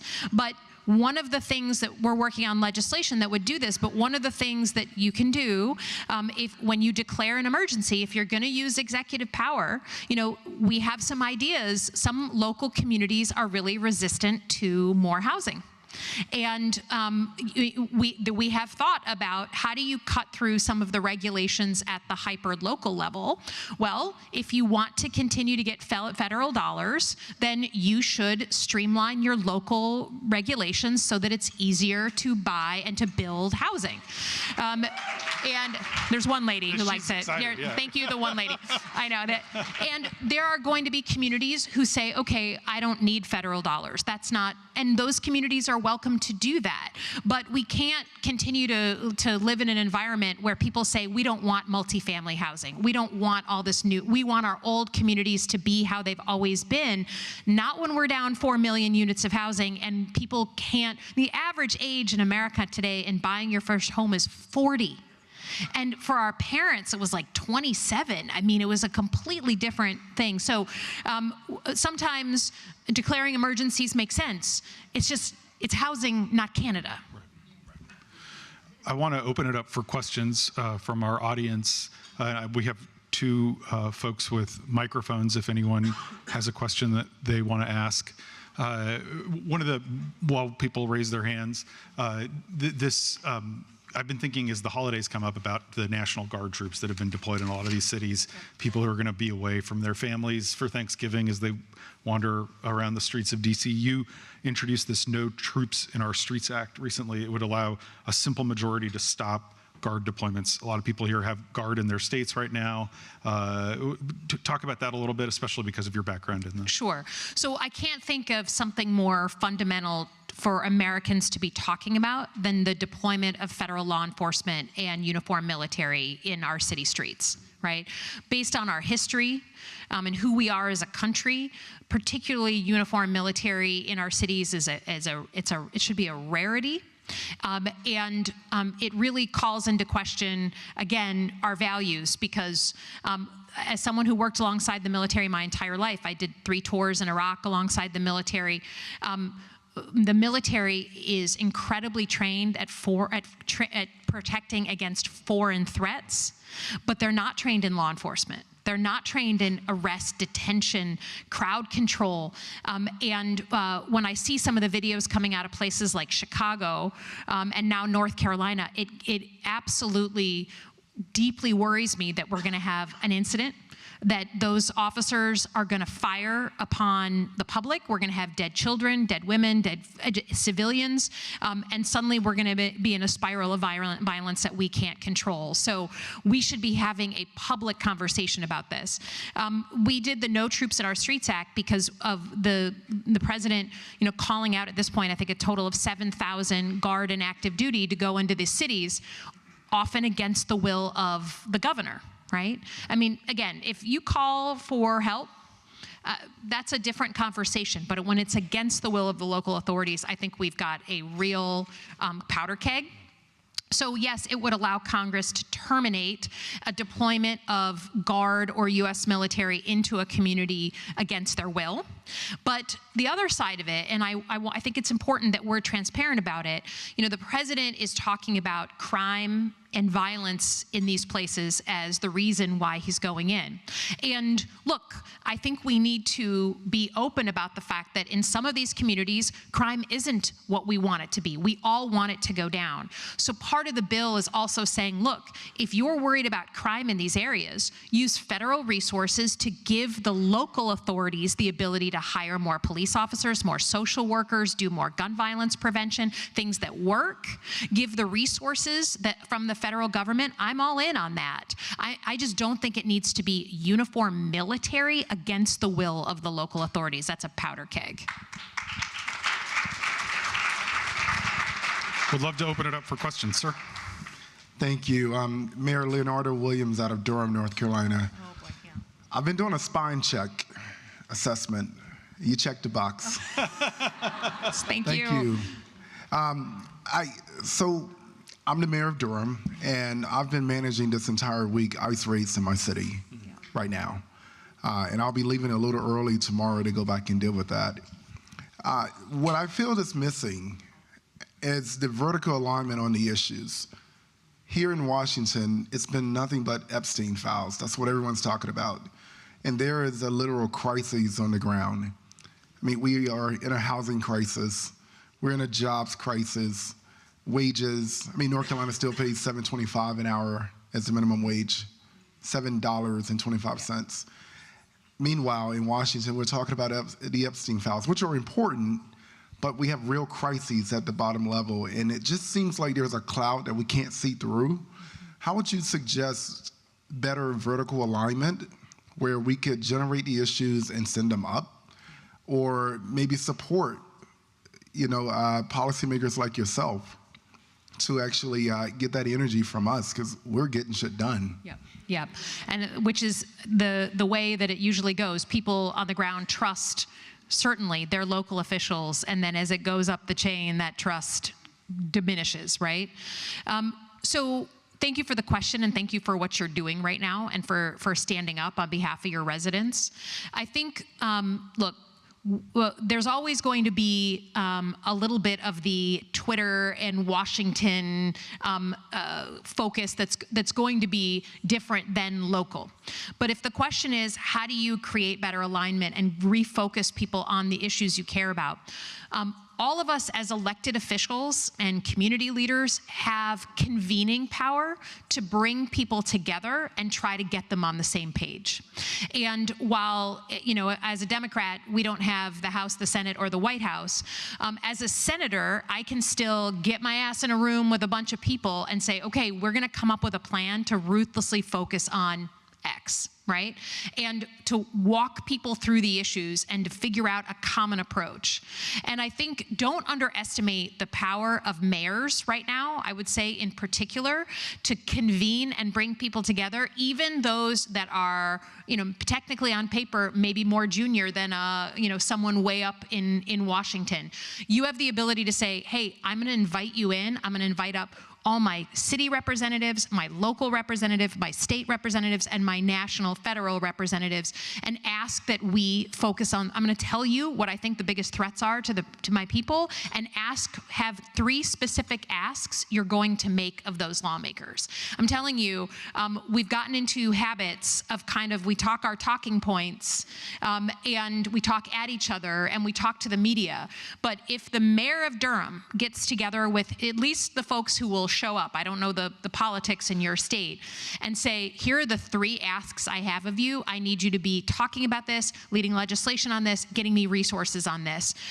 Don't underestimate the power of that. And in the moment we're in right now, local officials in many ways they certainly have more trust, but they often have more gravitas on the ground than someone way off in Washington. So if you haven't convened that meeting, you should, and I would give the same advice to the incoming mayor of the city of Detroit, right? About to have a big transition back home for us.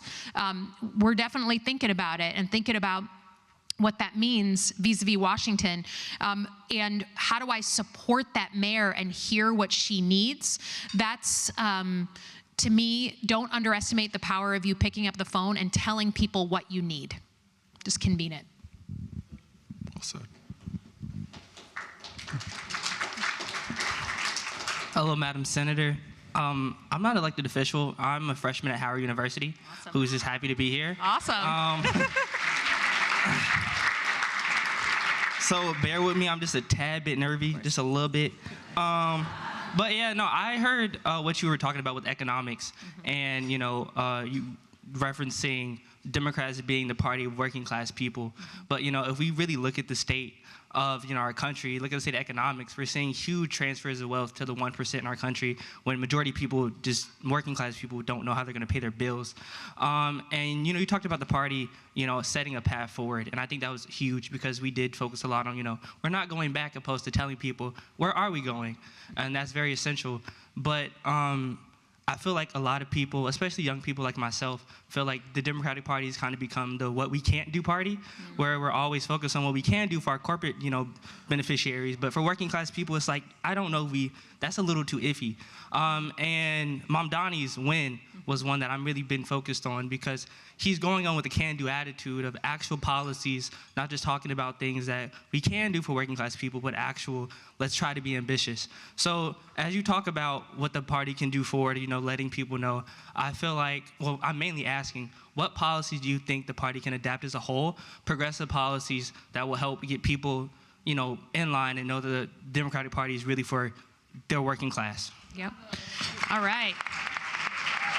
Awesome. I don't know what state you're from, but someone needs to recruit this guy to run for office. Oh, Charlotte, North Carolina. There we go. There we go. Recruit that young man. Okay, we have a leader in training. So look, I think first of all, in order to have a concrete path forward, we have to focus on where we agree. And whether you're Mamdani in Manhattan or the others who won on last couple Tuesdays ago, or you're in rural America, cost of living and the future of the American dream is what unites us. And I think that's a better place to start. I think the drive coming out of the American people for new is wanting like bold, exciting, real. Now it has to be real, right? It can't just be that we have big things that we say and we don't follow up. And the charge for anyone who got elected a couple weeks ago is, okay, now we got to govern. Right? And I think a lot of elected officials in the room would tell you, okay, ideas are one thing, but then actually making it happen. We have to live up to the things that we say we're going to do. We can't just blow smoke. Right? I think that's important. But for me, I think there are, besides a housing emergency, we are not talking about how AI is going to change our economy more than the internet did. And Democrats could be a really powerful voice in saying, we've got to actually deal with this head on. And one of the ways that I think we can do that in a very bold way is with workforce training and retraining, right? Where do we go to make sure that we're going to get people like you jobs that are going to last a lifetime, that just aren't going to be outsourced to AI. So one of my proposals is that we just rebrand how we do workforce development. Right now in the federal government, it's 17 programs across 14 different departments and agencies. Just rebrand it, give it a name like AmeriCorps or Peace Corps, and that is the program that every single young American or retrained American goes to in order to get themselves trained up in the careers of the future. So you don't have to guess where that goes to. Now, we're going to have disagreements from time to time on policy, right? Free buses would be a really hard program to get done in a place like Michigan, right? That is not, but to me, we got to get together and have the conversation for that Project 2029 and center it around economics. But I think the thing that we have to figure out, and Mr. Mamdani, I think, figured this out. Obviously, the digital part of his campaign was huge and targeted and motivating. How do we push forward people who are both practical, they know how to get things done, and they're not boring? okay? Because the thing that we have upon us is like there's a lot of people who can wonk out, probably in this room too, who can tell you like every single regulation on buses that exist, right? On public transit that exists. And we love those wonks. We love ya. Okay, and I'm one of them. But then you got to translate what you're doing and show people that you have some drive, some energy, some verve, some passion to actually fight to get something done.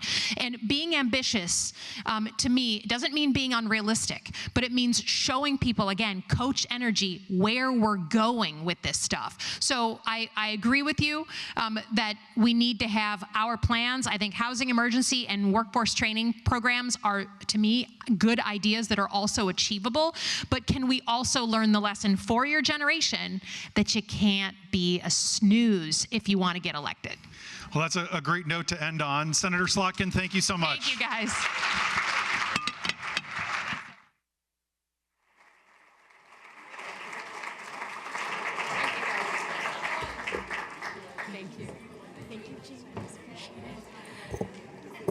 Thank you, Senator Slotkin and James Homan from the Washington Post. One more round of applause for the Senator and James.